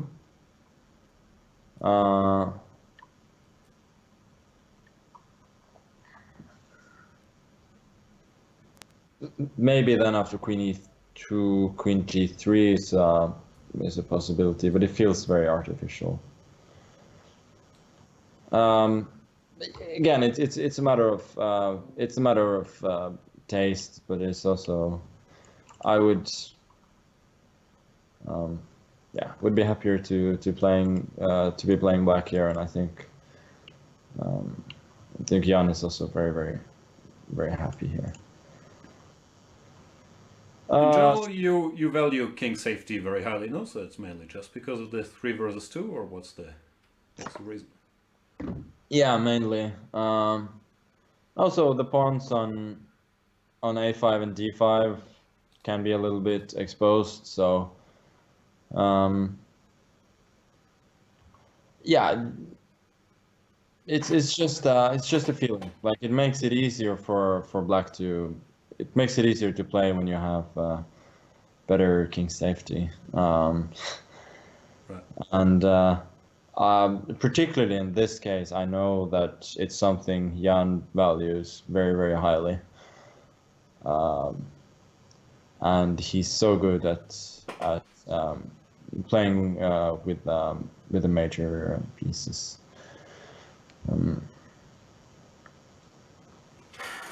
But again, but he is not a bad player at all. So he's definitely thought about these things. But Are you buddies with Nipponishi, by the way? Like, you guys are on good terms, right? Yeah, we're on good terms. No problems there. He's the last guy standing that has a good score against you, but that doesn't make you end relations. No, that's okay. I've obviously had problems with him in classical, but we've played enough training games to give me some glimmer of hope, at least. Okay, fair enough. And I would also like to address one episode from Abidjan, because there was a point during our game in the second round where we both started laughing, and people probably were curious as to what that was about. Right. And there was some noise coming from an adjacent room, I don't know if there was some kind of conference or it was commentary on the game or whatever, but several times there was applause coinciding with one of our moves, which we thought I see, was a little bit Yeah, amusing. I saw the clip, but yeah, people were trying to Yeah. figure out what happened. And those just regular moves, so that was the reason why we didn't stay so professional there. Should we look at the last game? Yeah, let's go to Paul Borta. CD4, CD4 has been played. Yeah, and Rook F8.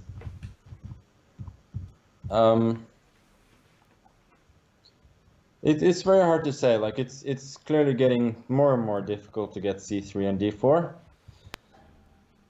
as people started to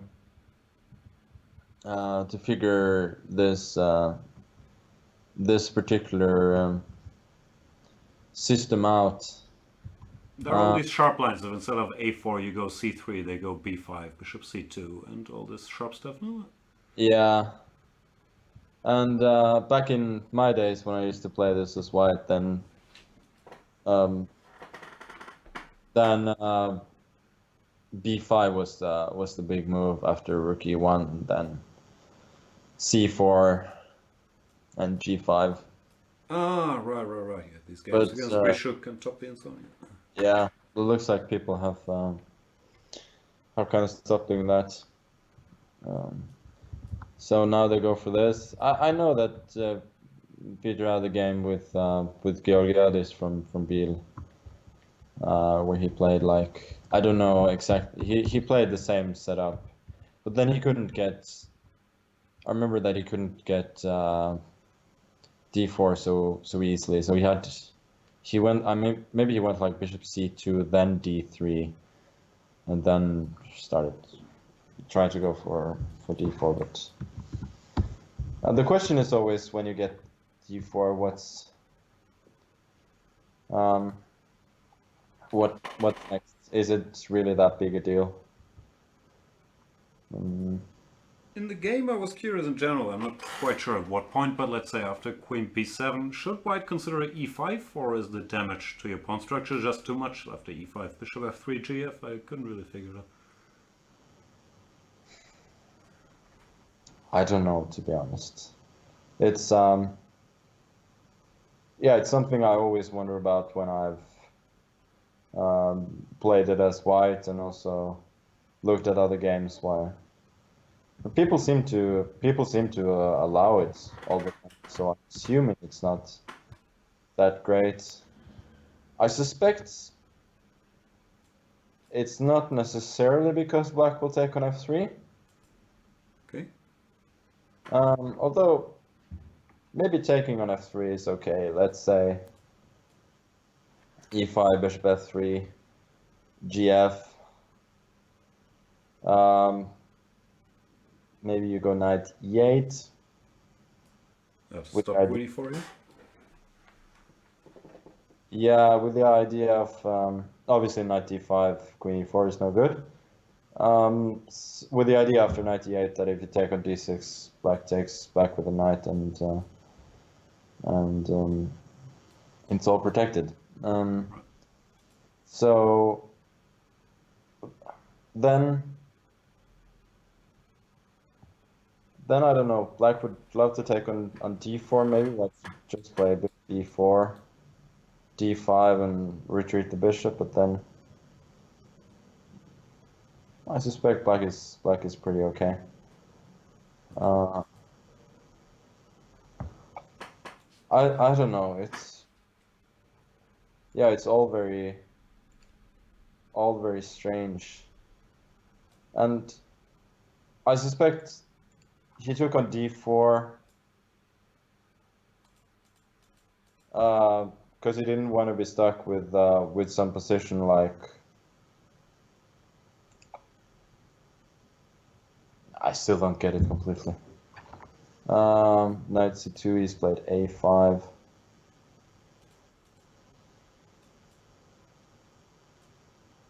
It's all weird. Looks like neither side is too concerned about White going E5 anytime soon, though, right? But after No, rook e8 you go e5, you have some, I don't know, takes knight h5, or what's the reaction? Or still bishop f3? I suspect after takes you can go, after e5 you can just take on f3, take on e5 and knight d5. After queen e4 you have knight f8. Ah, no, there's not a beta, yeah, of course. So you're not too concerned. No, I think that's just way too committal for... So a5 is clearly defending against knight b4. He does not want to commit whether to go e5 or probably d5. He wants to keep the tension there. I would be tempted to go knight a3 here, actually. a4 is not hanging? Well, after bishop a4 you have two ideas. One is to go e5, and Yeah, you have some queen e4 later. yeah, queen e4 stuff. But even I thought just knight b5, bishop b5, and bishop b5. It feels like maybe it's a bit too much, maybe, but still, the light squares are so juicy, and cannot go rook a8 due to bishop a6. Maybe some rook e d8 to then rook a to c1. Looks uncomfortable. Yep. So,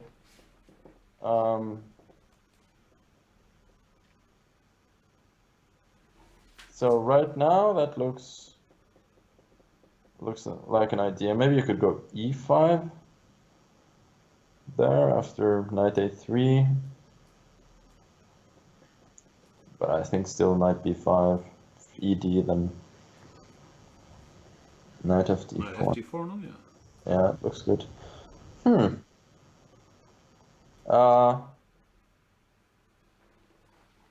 Again, just thinking out loud without computer or anything, then that idea looks mighty tempting. Yeah. After a5, can I think about b4? Does that make any sense? b4? Oh, there are some tactics, yeah. Oh no, I'm also unplugged, so I'm just hoping for some tricks. Yeah, a b knight b4, then rook a4, you take on c6 and e7, so you cannot do that. Bishop a4, then bishop a6. Bishop a6, I thought. Yeah. Wow. So a5 just doesn't seem to avoid anything. Looks very shady, no? Yeah. No, I mean that's the reason why I was curious why he went for CD. Like there must be some reason connected to e5, because otherwise it just makes no sense to give up the b4 square. Ah, good. So maybe rook f8 immediately if e5 doesn't win was a more prudent choice. Yeah, exactly. Then again, maybe e5 does win, so or does achieve something, but if we do the same, d e, bishop f3, gf, knight d5. I looked at something similar earlier and I thought maybe bishop g3, but I wasn't smart enough to figure out that and what. Obviously it's massive for white that c3 and c5 are still on the board. Right. No, nice. So that kind of looks at least playable for white. Also, bishop e4 followed by c4 is a threat. Like you could even consider just going bishop e7, rook e7, and then bishop e4. And it's super ugly, but maybe it nets you some material. Yep. But it's strange because it kind of looked like bishop c6 and queen b7 was all part of Wojtaszek's preparation, but Yeah, he seemed to play it quickly. I'm not sure. It's all very confusing. huh. Yeah, it's weird. Maybe we're missing something. Okay, so one idea. Let's say b4, I go g5. Whoa. And I'm not brave enough for knight g5, so I'll go away. yeah, you go away, then the idea is ab, knight b4, and then you take a million times an e4 and go d5. Ah. That's nice. And yeah, this stuff obviously doesn't work with the E7 bishop on still hanging? Yeah. e7 still hanging, yeah. But that would be cool if that was his idea. Seems great length. No. G5, don't have other moves. B5, D5, I don't know. Looks very dangerous. Wow. So b4, queen a7 happened. Oh, this happened. Wow. Okay, so that's a massive concession. B5, bishop B7, he can't be very happy, no? Like, even. Does nothing better. No, it's okay. There are weak squares on the queen side, but he's pretty far away from the queen side now. So from the king side, so looks like white should have ideas. With a queen on A7, it's not exactly quick defending the king side either, no? Like, this looks very scary. Yeah.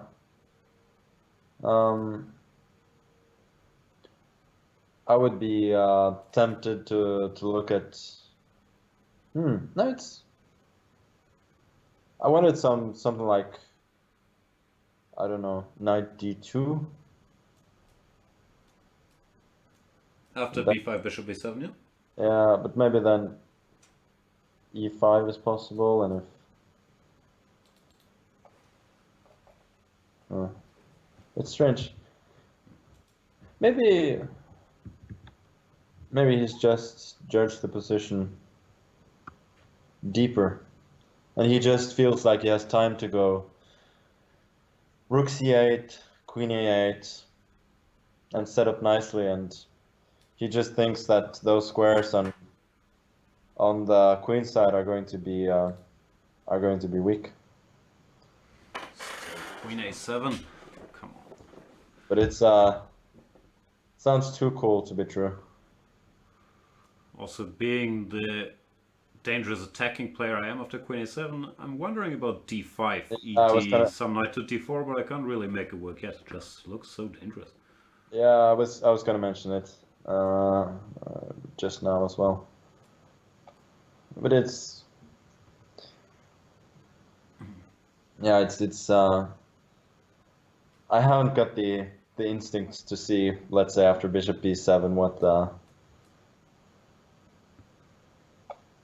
the killer is there. Like ed, maybe bishop goes to f8. Then you take on e5 and you take on d5. Doesn't Yeah, look convincing. yeah, that's a pity. D5, ED, E. Nah. Nah, it doesn't work. Yeah. All right. Maybe That's it's genius stuff by Alec, but it looks like you strange. have all major pieces on the board. You have tension in the center. It's a fun game. Yeah.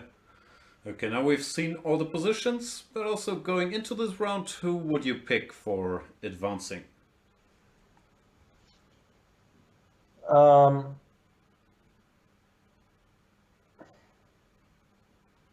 Who would I pick? Um, I It's very hard to kind of bet against the more um, seasoned, higher rated players, to be honest. Right. So So that's Nakamura, Grishuk, Svidler, Nepomniachtchi? yeah, it's as boring as you can get. I think um, if Daniel can survive today, well, I mean, get something from the game, he's definitely gonna try hard tomorrow. But yeah, Hikaru is tough with with the shorter time controls, and Dubov is very very good, but um, it's not about whether you can play some.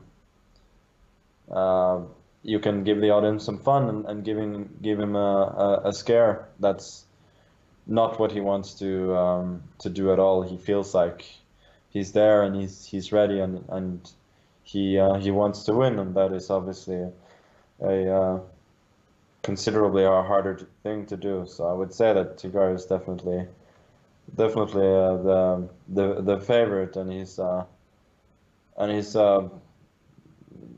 tougher opponent in this format than our boy Anishkiri, who just seemed like he was just there to lose in the first round. I had the feeling you might bring him up by yourself. I wouldn't even have to ask Yeah. about the match.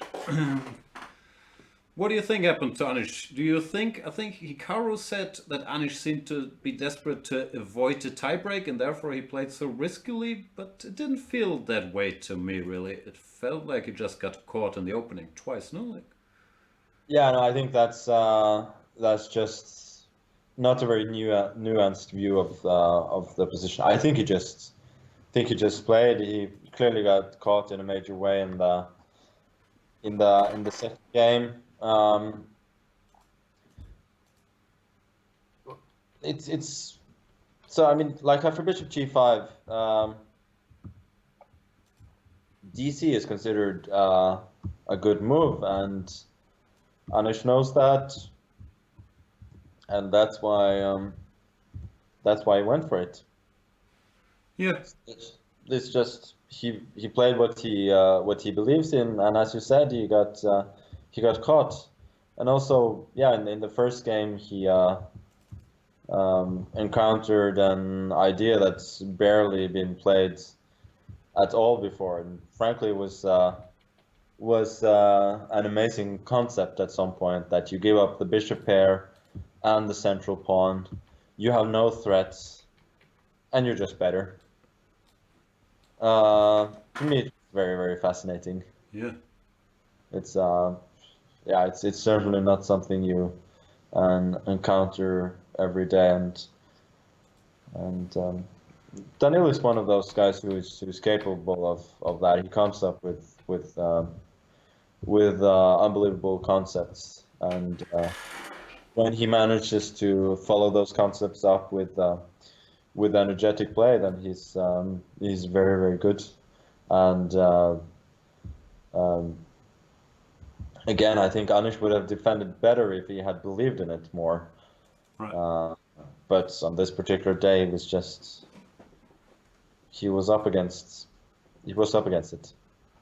Yeah, I checked briefly with the computer, even after this long castle or something, the computer is hanging in there, of course, with queen b6, but humanly the game looked amazing. By Dubov, this queen a5, knight b5, king b1, I thought it was pretty cool. Yeah, I mean, I always watch without computer, so for me it was almost every single move was a surprise, and kept thinking, boy, is this guy good when he's on his game. And But you're still picking Hikaru over the Rapid World Champion. yeah, I am. It's just that he's got a different, even with that particular title, Hikaru's got a different pedigree in And also a ton more match experience, I would guess, or at least, yeah. Yeah, Experience playing absolutely. rapid against the very best. No, Daniel did pretty well last time out at the World Cup, so it's not like he's got none. But yeah, Hikaru is it's hard to beat him over 2 games in in classical, and then in a tiebreak, he's always going to be one of one of the favorites. So I mean, to get back to that game, it's still so hard for me to say anything anything useful. We're not going for useful here, just say stuff. Yeah. So Queen rookie. d2, bishop d7, rook e1 plate, preparing f4, I'm assuming. Yeah, I think it's not the most subtle of moves. For sure. The question is now, can black live with something along the lines of rook to c8? First of all, does rook c8, f4, queen c3 work? If that works, that's huge. So queen c3, rook c3, fe, you just want to go fe, or you want to throw in some d2? I want to go d2. Rook d1. Rook d1, rook c1, bishop f3, f3. bishop 4. And I resign, yeah? Yeah, and d2, I'm assuming that rook f1 is a better try. But then with the points of fe and knight f3, but I think bishop a4,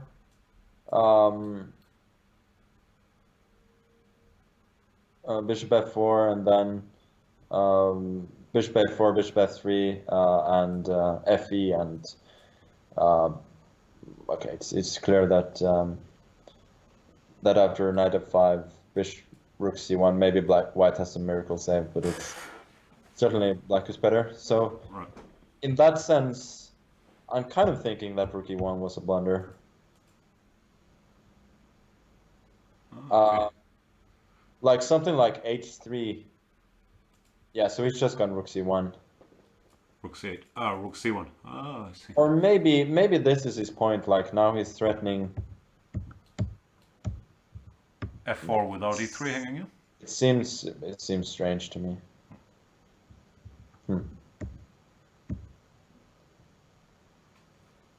I mean, it sort of feels sort of stupid to sit here and think for 1 minute and criticize the guys who's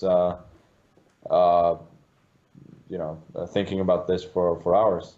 Well, thinking for 1 minute would be a new commentator's record, so... Yeah, 1 minute is obviously a huge exaggeration. Intuitively, it feels like I don't know. That's going to be my revised opinion. I was going to say queen c5, and then I was going to say intuitively it feels like f4, knight c4, queen d3, queen a3 should be good for black, but then I saw that after queen c5 you could also throw in bishop to b7. Mm-hmm. Although then rook c7 and queen a3 is coming. I don't know. I think black is fine. All right. And I would say still that the draw is the most likely result. And as you can see in the Reggie Nepomniachtchi game, rook e8, bishop f4 happened, rook e8, rook f3 to prevent something coming to e2, bishop f6, c3, bishop e5.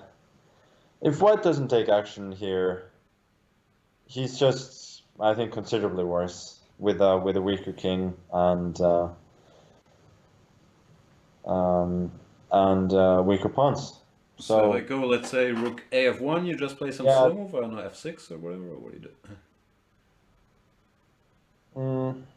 Rook c7. It could be that f6 is just okay. with the idea of rook g3, maybe you can just go queen h5. Although now I'm seeing that f6 is hanging on those lines, so scrap that. Sorry, just take on e5. Yeah, we've got the idea of rook h to f1. Rook c7 is a possibility.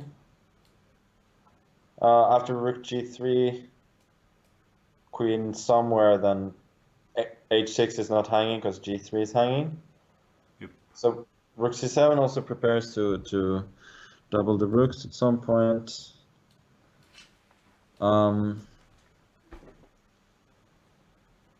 Also after rook f1, you have the idea to go bishop f4, queen rook f4, queen e2, and if queen e2, rook e2, then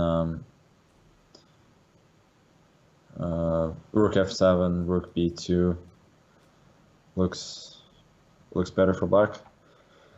Yep. Maybe you can go rook f2 there and beg for a draw, but it doesn't look very pleasant. So I'm assuming that instead he should go for something like queen g3 there. Rook e3. It's not all that clear. Yeah. Okay, I mean, what happens there? Yeah, I like this rook c7. So big picture stuff with this new cycle and the knockout matches. Do you expect it to be the same circle of guys in the candidates, or do you feel it's a bigger chance we might get a Dubov or a Wei Yi or a more surprise candidate because it's a bit more random and helpful to the Blitz guys? Honestly speaking, I don't know. Like, I don't know the rules. What are the rules, first of all? That's a fair question. So you get 2 qualifiers from this Grand Prix cycle, which are these knockout tournaments. Then Yeah, but you get 2 how from do you the get World Cup. points from what are the points? Like, Okay. I don't know the rules either. do you play like 3 out of 4 tournaments? I think so, yeah. I should know And these things, but I don't. Yeah. But yeah, you do play 3 out of 4. and I read somewhere something about you get an extra point for winning a match without tiebreak. Okay. That I didn't know But for do you just get points for winning matches? Is that the system? It I have sounds no clue. I should look it up, but yeah, it's a fair point. It depends on the system. that sounds very strange to me. If that's the case, so obviously on if there was one knockout tournament that decided that would make it a little bit more random. But also, I'm happy that they got rid of these Swisses where just nobody wanted to. Well, nobody tried to win particularly. It's just Right, because you could just score a bunch of +1s, +2 and be in the running, yeah? yeah, exactly. We've So I been mean, told that you get 8 points for a win, 5 for 5 for finals, 3 for semifinals, 1 for making the quarterfinals, and 1 extra point for winning a match without tiebreak. Indeed. okay. And then in the end, yeah, it's whoever has the most points in the 3 tournaments, I'm guessing. No, I like the formats. It definitely makes the tournaments way more interesting. I still I mean, the one strange thing is that the prize money is pretty bad. So I don't know if that changes how people approach it. Like, on one hand, the tournaments are interesting in the sense that they qualify for you for the candidates, but on the other hand, you're not getting paid particularly well, so that Yeah, then again, if you do badly, you're home after 3 days too, so you get your whatever it is, 5K for 3 days, and move on with your life. Yeah, that's another point though. But most of all, I mean, I applaud the change. It makes it a lot more interesting. Surprising thing though is how many decisive games there have been so far. Speaking of which, draw agreed in Svidler Wojtaszek after Queen A7, Knight D2, Rook AC8, Bishop G3. Draw. Yeah, that's the good old Svidler. Yeah, he always makes it far in these World Cups, so he does know what he's doing. But yeah, bit surprising. Yeah, exactly. I mean, it's very hard to comment on the final position, but yeah, I mean, you cannot argue one bit with his track record. So yeah, he does know what he's doing, and I think he's definitely more of a favorite against Wojtaszek in faster time controls than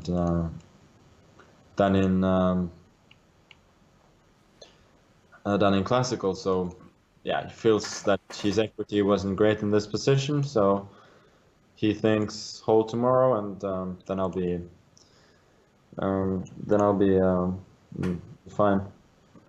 So you were expecting more people to have that strategy, like Nakamura Rajabov?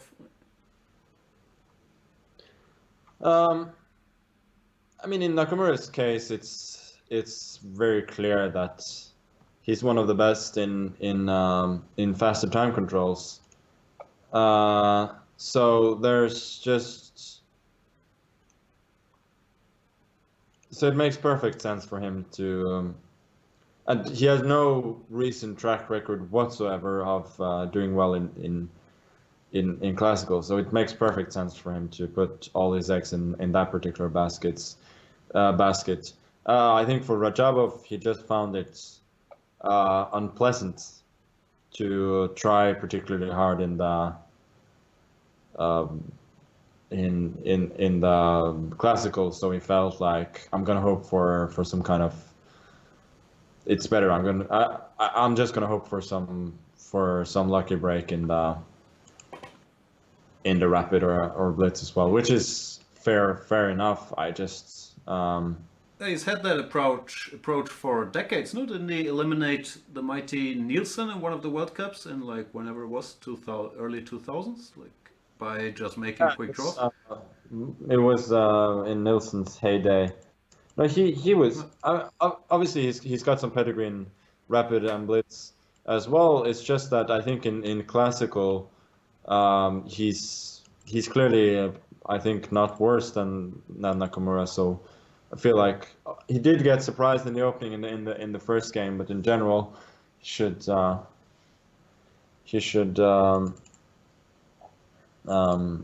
try. And I would have said that even if he had won yesterday in the tiebreak, that it's not necessarily his best approach. Gotcha. But as a known drawmeister myself, do you think he's just comfortable in making draws, even sometimes it's not exactly plus EV? Like in tournament chess, he makes quite some draws too, no? Yeah, but that's the point. Like he knows it's not necessarily the plus EV play, but the plus EV play is much less comfortable. Yeah, much more work. It's way outside his and many others' comfort zone. Right. So that's why people don't make those plays. Like, I mean, I often like to bring up my match against Karyakin in New York. Like, I was much maligned for my draw offer in Game 12, yeah? in game 12. But I was convinced then that it was the right approach. I was convinced in the match against Caruana that I made the right decision of offering a draw then based on the information that I had. So the question is rather should Karyakin have played more sharply in the Rajabov.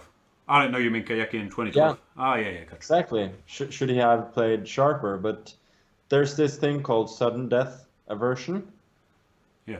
that I think affects a lot of people. That you make decisions that are that give you a lesser chance of winning overall, but decisions that at least extend the game or the match, because you feel like as long as I'm in it, I have a chance, and losing it right now because I did something risky would be very unpleasant, and I very much understand that, but you're not always going to maximize your chances this way. Yeah, that's interesting. So, No, I who think do you think is good at this stuff? Grishuk probably with his poker pedigree, and in general, he will understand what he has to do now to maximize chances. yeah, Grishuk understands it very well. There is no question. For Nakamura, it probably comes natural because making draws is the correct strategy for him in most of these matches, right? Yeah, absolutely. So, um, and I made that mistake myself when I played the World Cup a couple of days ago, or a couple of years ago. I did feel like before the match with Wu and also during the first game that the only way I can lose this match is by doing something incredibly stupid. Right. And so in the first game, when things weren't going my way, I had a chance of basically just forcing a draw.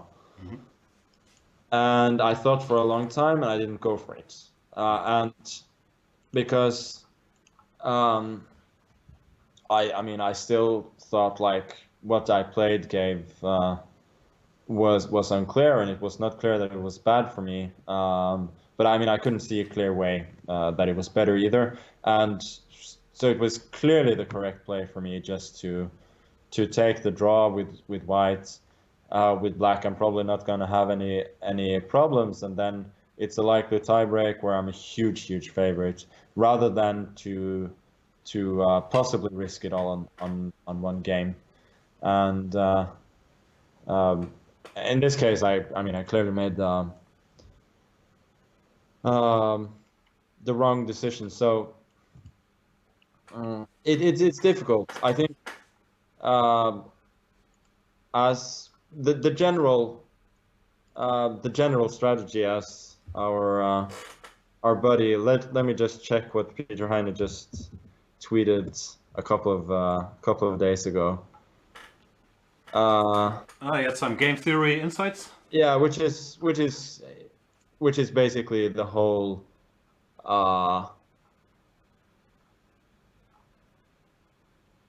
which is maybe it was on Facebook.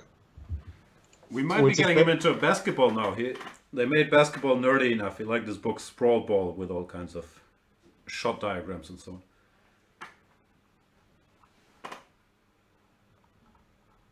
on. I cannot find it right now, but basically it's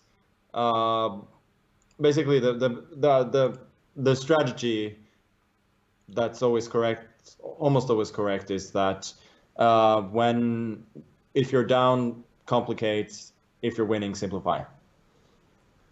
Yeah, makes sense. So yeah, if you believe that you're weaker, you should always try and complicate as much possible. If you're better, then the point is that if you're a weaker player, you're not necessarily improving your chances by extending the match.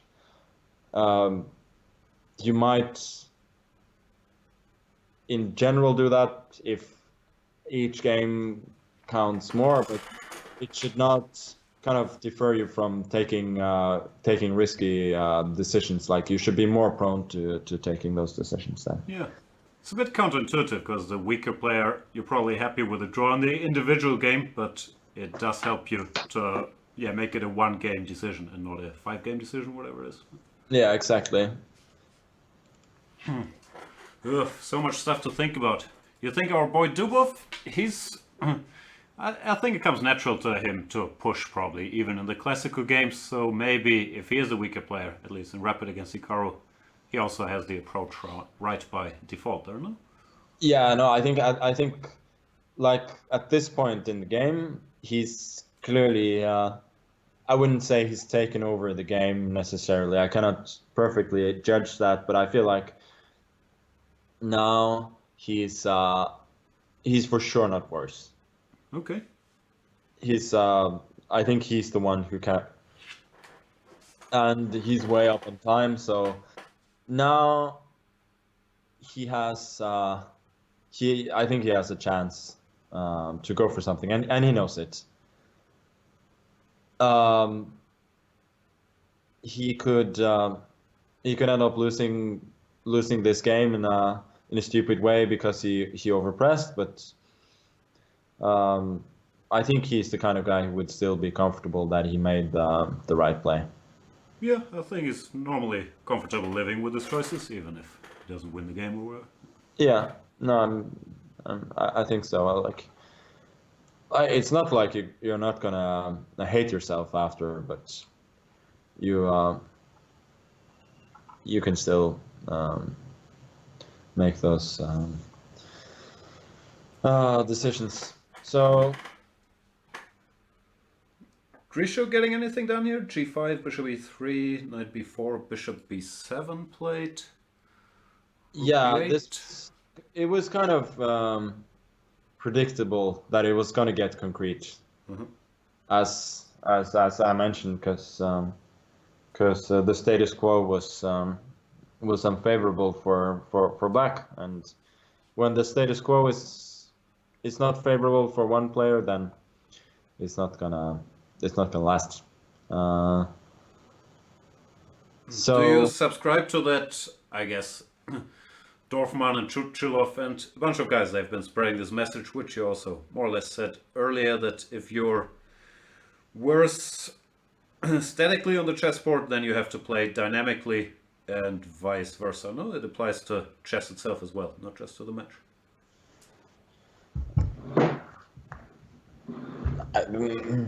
I don't know. So it's true in some cases, but I wouldn't take it as an absolute rule at all. Okay. Sometimes, if you work statically, you can just defend, and playing dynamically will just make your position worse. Mhm. So, in some cases, it's definitely correct, but I don't know if they claim it to be an absolute truth or not. This I don't know enough about, but It's an it depends thing. Kayaki is very good, no, at not making his position worse than it is already. yeah, he is. He's not. Uh, he's also he goes a bit too far in that direction. Okay. Like, um, in some cases, he would definitely be better off taking counter chances when he just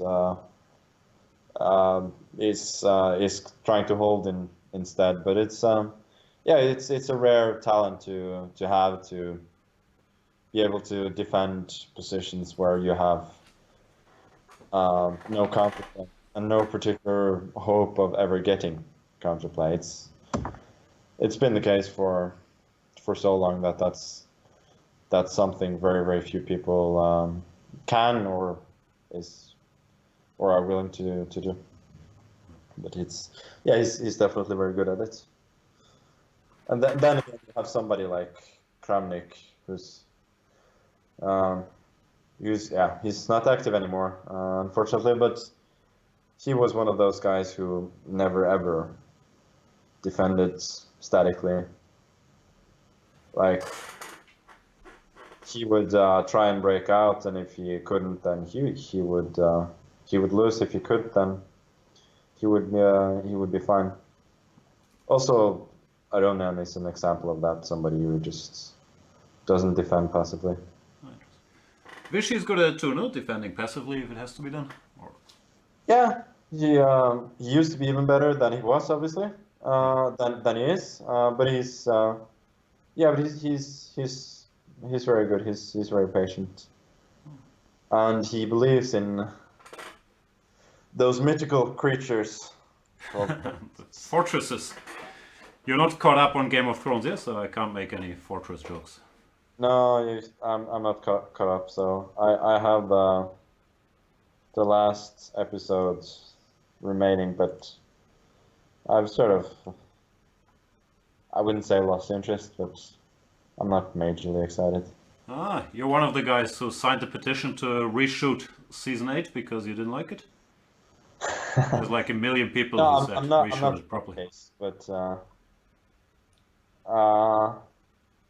I'm more like meh. It's okay. It's still good entertainment, but I'm not too much into it. Fair enough. It's I mean, to get too worked up about that, I find to I'm not there. I'm not gonna. I just called those people nutcases. I'm sorry about that. I don't actually mean that. I'm just saying that I'm not that into it myself. That's fair enough. Even though it deeply does hurt my feelings with all these hours that I've put into podcasts listening to was Jamie's arc earned or not. But yeah, we all need a hobby. Any chess stuff going on? So is Grishu better or not?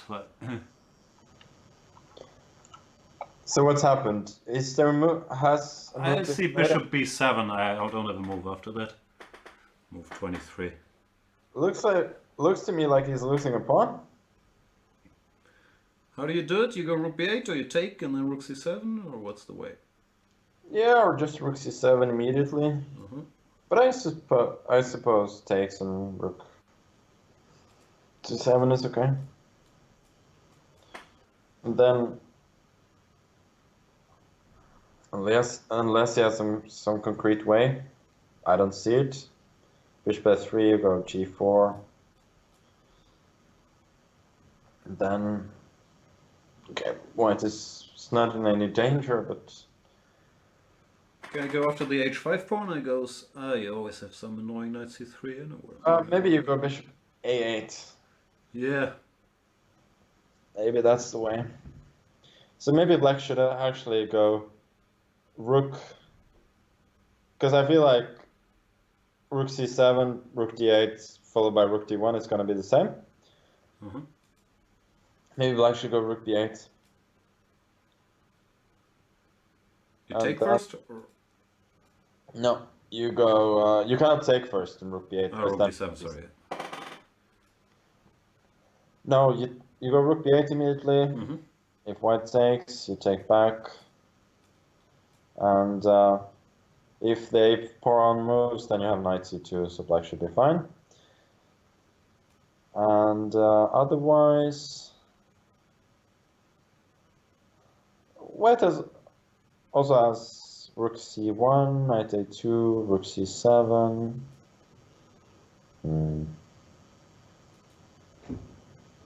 Then knight c3 comes back. Sorry, you lost me. Rook b8 on move 24, yeah? Yeah, rook. Oh, move 23, sorry. 23. Could be rook d8, rook d8, rook c1 or something. Then knight takes on a2, rook c7. Then knight comes back to b4. Doesn't look too bad. Yeah. So maybe rook b8 is actually quite clever. Wesley's gonna hold. Yeah, I think he's gonna hold. What are your thoughts overall on Wesley? In like 2016 and early 2017, he was number 2 in the world and he won 3 tournaments in a row, and now he's all the way back to, I don't know, 15 or something. Did something happen there, or did you feel he was too high back then?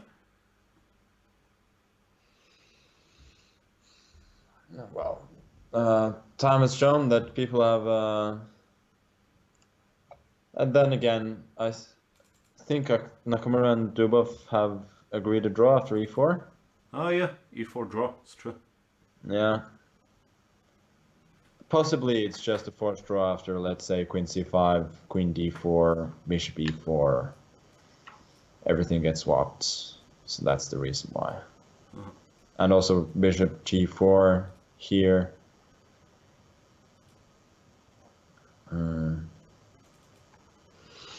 Yeah, okay, maybe he's just chopping everything off. Right. But it's We jinxed him, just as we said he was going to push now. He makes a draw. Always happens. If there's nothing, there's nothing. So if it's easy to calculate, then those 11 minutes don't mean that much. But right. Anyway, I mean it's a good result for Daniel. But thought he could dream of something more, but maybe it's just a forced draw. And then so Wesley's gone rook c7, rook d8, bishop d8. I still don't get why he didn't go rook b8, but okay.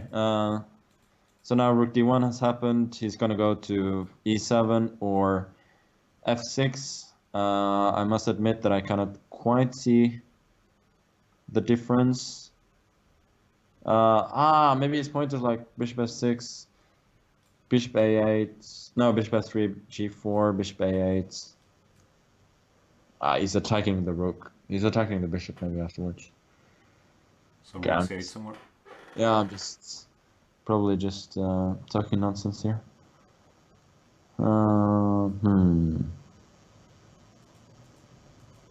Okay. Yeah, I'm not gonna say anything useful, and the last two games are gonna take some time, so I think I'm gonna go. Fair enough. Thanks a lot, Magnus. Where are you off to? You're traveling? Yeah, this week I'm going to Denmark for a small exhibition, and then I'm going to Scotland to play a rapid tournament this weekend against Vichy, Ding, and some Russian, I think, probably Karyakin, since he busted out in the first round. I see. But then the weekend after that, it's Norway Chess, so it's pretty busy at the moment. All right, then yeah, best of luck on your travels, and of course also Norway Chess. Thanks so much for joining this little program. Thank you. Cheers. Bye. Cheers. Bye.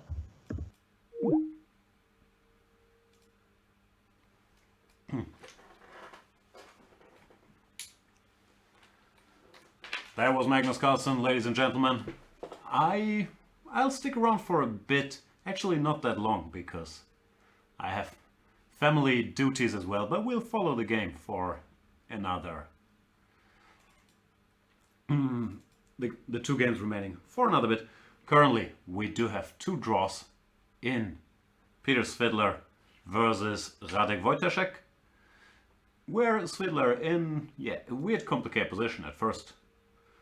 Magnus thought White was much better, but then he also said maybe Radek knows what he's doing and it's not so simple.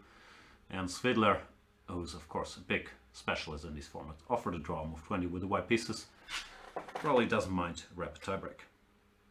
In the game, Nakamura Dubov played some very sharp and a fresh opening idea.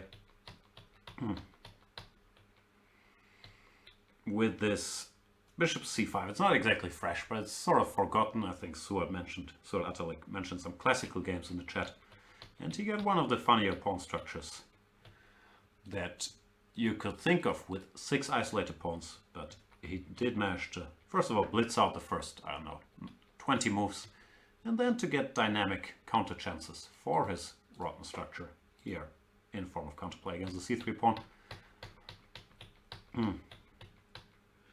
And Nakamura offered a draw after e4. Magnus pointed out the line queen c5, and if queen d4, pieces would just disappear from the board with knight e4 or bishop e4.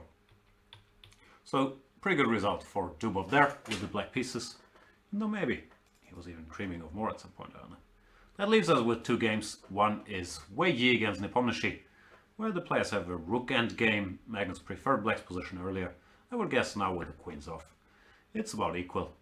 And the game Grishuk versus Wesley So, where Grishuk has the asset of the two bishops long term, so if materials stayed equal, he would have an edge, but it did seem that the a2 pawn was dropping, and if that pawn drops, then at the very least black should be out of danger. I'll go on a very brief break and then be back to have a closer look at these two games. Thank you guys so much for watching. Thanks a lot to World Champion Magnus Carlsen for calling in, and see you in a minute.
Welcome back everybody to the first round of the quarterfinals of the FIDE Grand Prix in Moscow 2019. Today, bit of an impromptu shorter show because we had the chance to talk to the world champion before he embarks on his travels. Now it's just me and the two games still remaining. I can go for another half hour, and after that I have to do this parenting thing again. We'll have a look, see if we can figure out any conclusions here after Nakamura versus Dubov ended peacefully, and Svidler versus Wojtaszek ended peacefully in 20 moves. and 28 moves, respectively. We have our third draw in Wei Yi versus... We have our third draw in Wei Yi versus Mr. Nepomniachtchi, who... Yeah, I think repeated moves here, rook f1, rook e2, and so on and so forth. So not sure. Magnus was very happy with Nepomniachtchi's position. Somewhere around here, but it does look like Wei Yi held things together, and after the queen exchange, of course, black is not really better anymore. So 3 reasonably quick draws, which might give some wind to Nakamura's theory that with this format he expects to see a lot of quick draws and people trying their luck in rapid. Even though, as Magnus explained very nicely, it's not always the most profitable strategy if you're an underdog or you feel you're an underdog in the rapid games. That leaves us with only one game today, which is the game Grishuk versus Wesley So, where after bishop f3, of course, g4 was played in order to keep the pawn on h5 alive. And now the white bishop has to find a new home. Let's say bishop e2, after which black would then take the pawn on a2. And with an extra pawn, the problem for white here is he can't directly go after the h5 pawn because rook d5 runs into knight c3. That's why Magnus was trying to figure out some lines with bishop to a8 earlier. But it does look like black should be out of danger. Bishop a8, and I'm not quite sure. He was talking about something like this, I believe. Hitting the bishop. And there's no real escaping. So it would not be unfathomable, is that a word? That the game ends with some move repetition like this, maybe? Because of bishop a6, there's knight to b4. Hitting the bishop.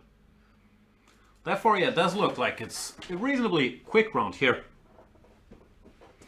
Suat is saying some danger for black after bishop e2 followed by bishop c4. Oh, that's interesting. Bishop e2, just give the pawn and go bishop c4. I have b5, no? I think that's b5, Mr. Suat. Takes knight to c3.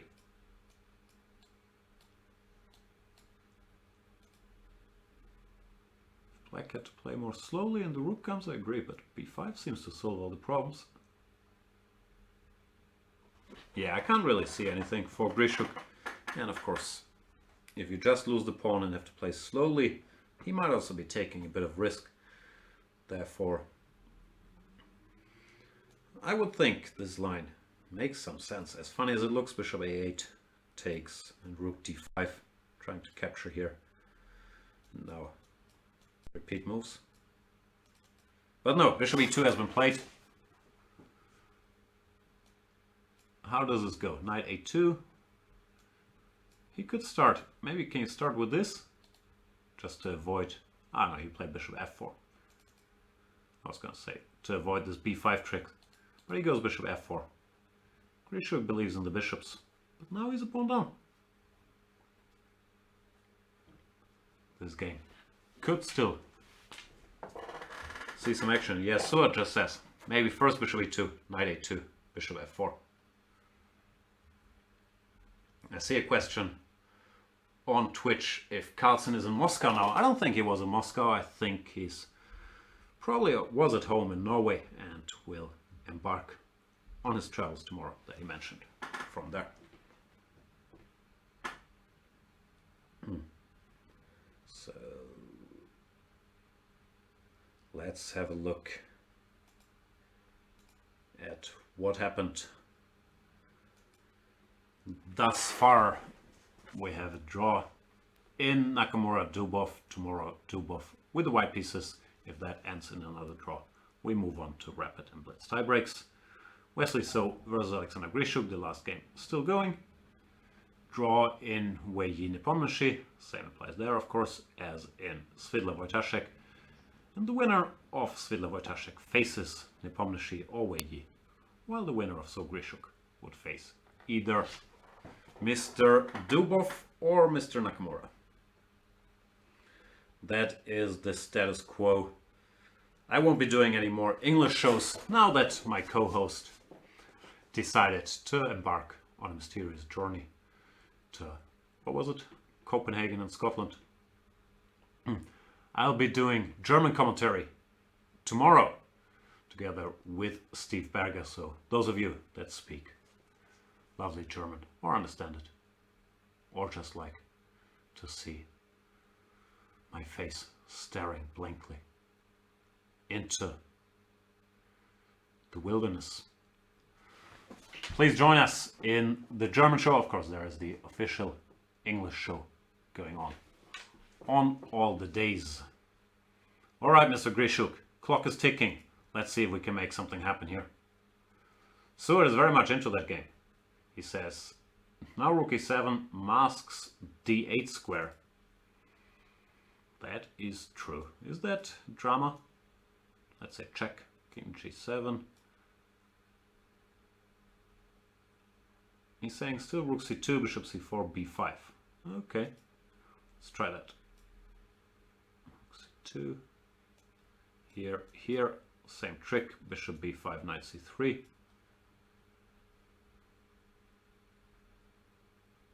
I'm guessing Suat's point is that after rook e7 now we can just play bishop c4 because the b5 trick is no longer there. Even though even this position, I am a pawn up, right? Knight c3, something, king g7, like how bad can it be? Now we'll go b5, a5. Feels to me like white is taking as many risks as black here, if not more. And rook c2, yeah, I don't know. Bishop d3 maybe, but then rook b2, I guess.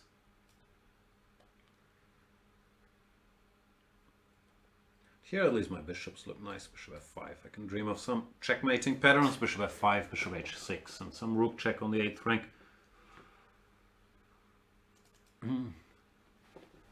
Not all that clear.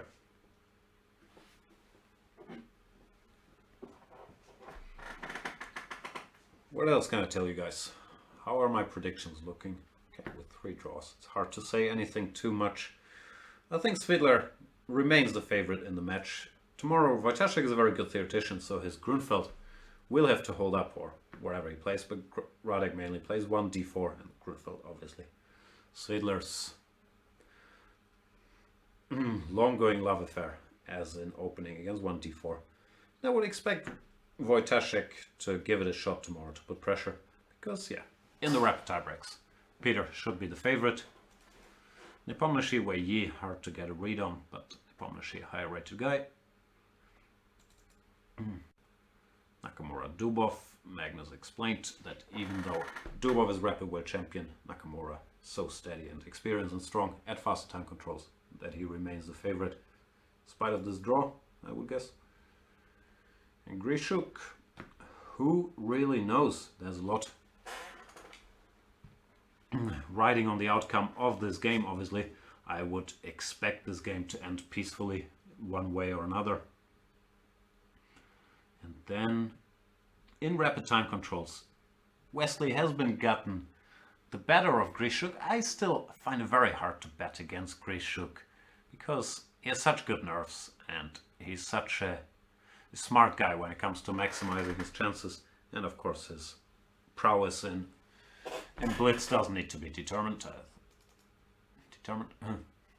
documented. I think he's the 3-time blitz world champion. So if Grishuk does not lose this game today, I believe he's still in very good shape. Theorist is wondering, why is Peter the favorite in rapids? Is Wojtaszek bad or something? No, he's not bad, but Peter is incredibly experienced in these rapid tiebreaks, and he's done a lot of damage in those tiebreaks in the World Cups, especially in the past. While Wojtaszek, I hope I'm not doing him injustice here, but I don't think has such a strong track record or just so much experience with these rapid tiebreaks. So I would consider Peter a favorite there, but obviously anything can happen. I do recall that Wojtaszek won the tiebreak for first place in Isle of Man against Nidic last year. And the favorite doesn't mean he's necessarily going to win, but I do think Peter's chances would be pretty good in a rapid tiebreak. I might very well be proven wrong in the not so distant future. Tomorrow we have another classical game. I'll be here Speaking German with Steve Berger. Theorist is saying, I remember Peter's Blitz match against Magnus. Yeah, that was a bit different. There was banter blitz and, of course, a lot of pressure, commenting and playing the world champion at the same time. I don't think we can draw conclusions about Peter's blitz and rapid skills from that match against Magnus. But yeah, Magnus pretty good most of the time controls. What was I doing? I was doing my coming up on Chess 24 speech. But yeah, mainly coming up a lot of German talking from me until Norway Chess, where Magnus is obviously playing, and that starts on June 4th. Peter Svidler will be joining me here in our Hamburg studio. Haven't seen him since Wagner. That can't be true. We must have. Yeah, played Bundesliga together, and I also did see him, although not that much, in Baden-Baden during the Grenke Chess Classic, where he was joined by Mr. I'm blanking on the name. This is embarrassing. Is it Alexeyenko? As a second.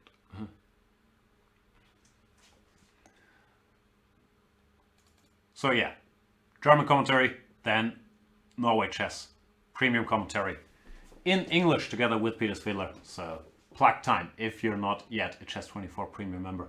Now is the time, because then you can watch us and listen to us throughout Norway Chess 4th till 14th of June. I'm very much looking forward to it. Very fun format.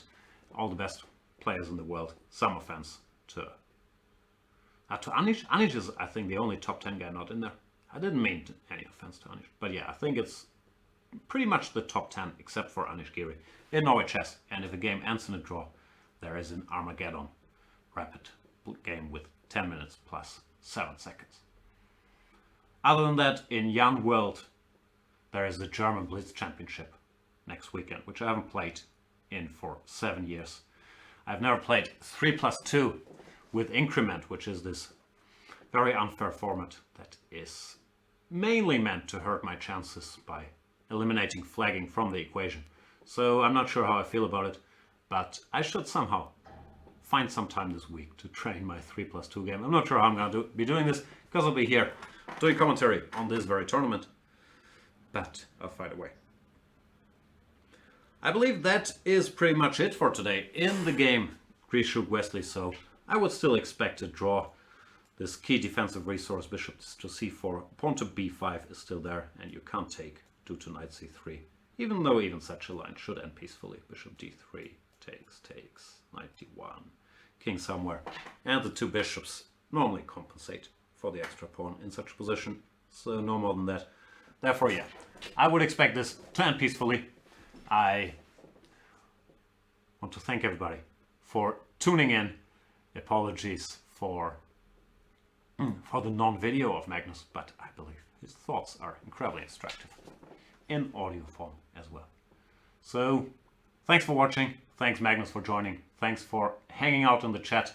I'll go do these parenting things, and I'll see you guys around either in German tomorrow or during Norway Chess. Or I'm sure we'll do banter blitzes and that stuff before that. But Norway Chess is the next big commentary action in English, starting June 4th. Thank you so much. See you next time. Bye. Go premium.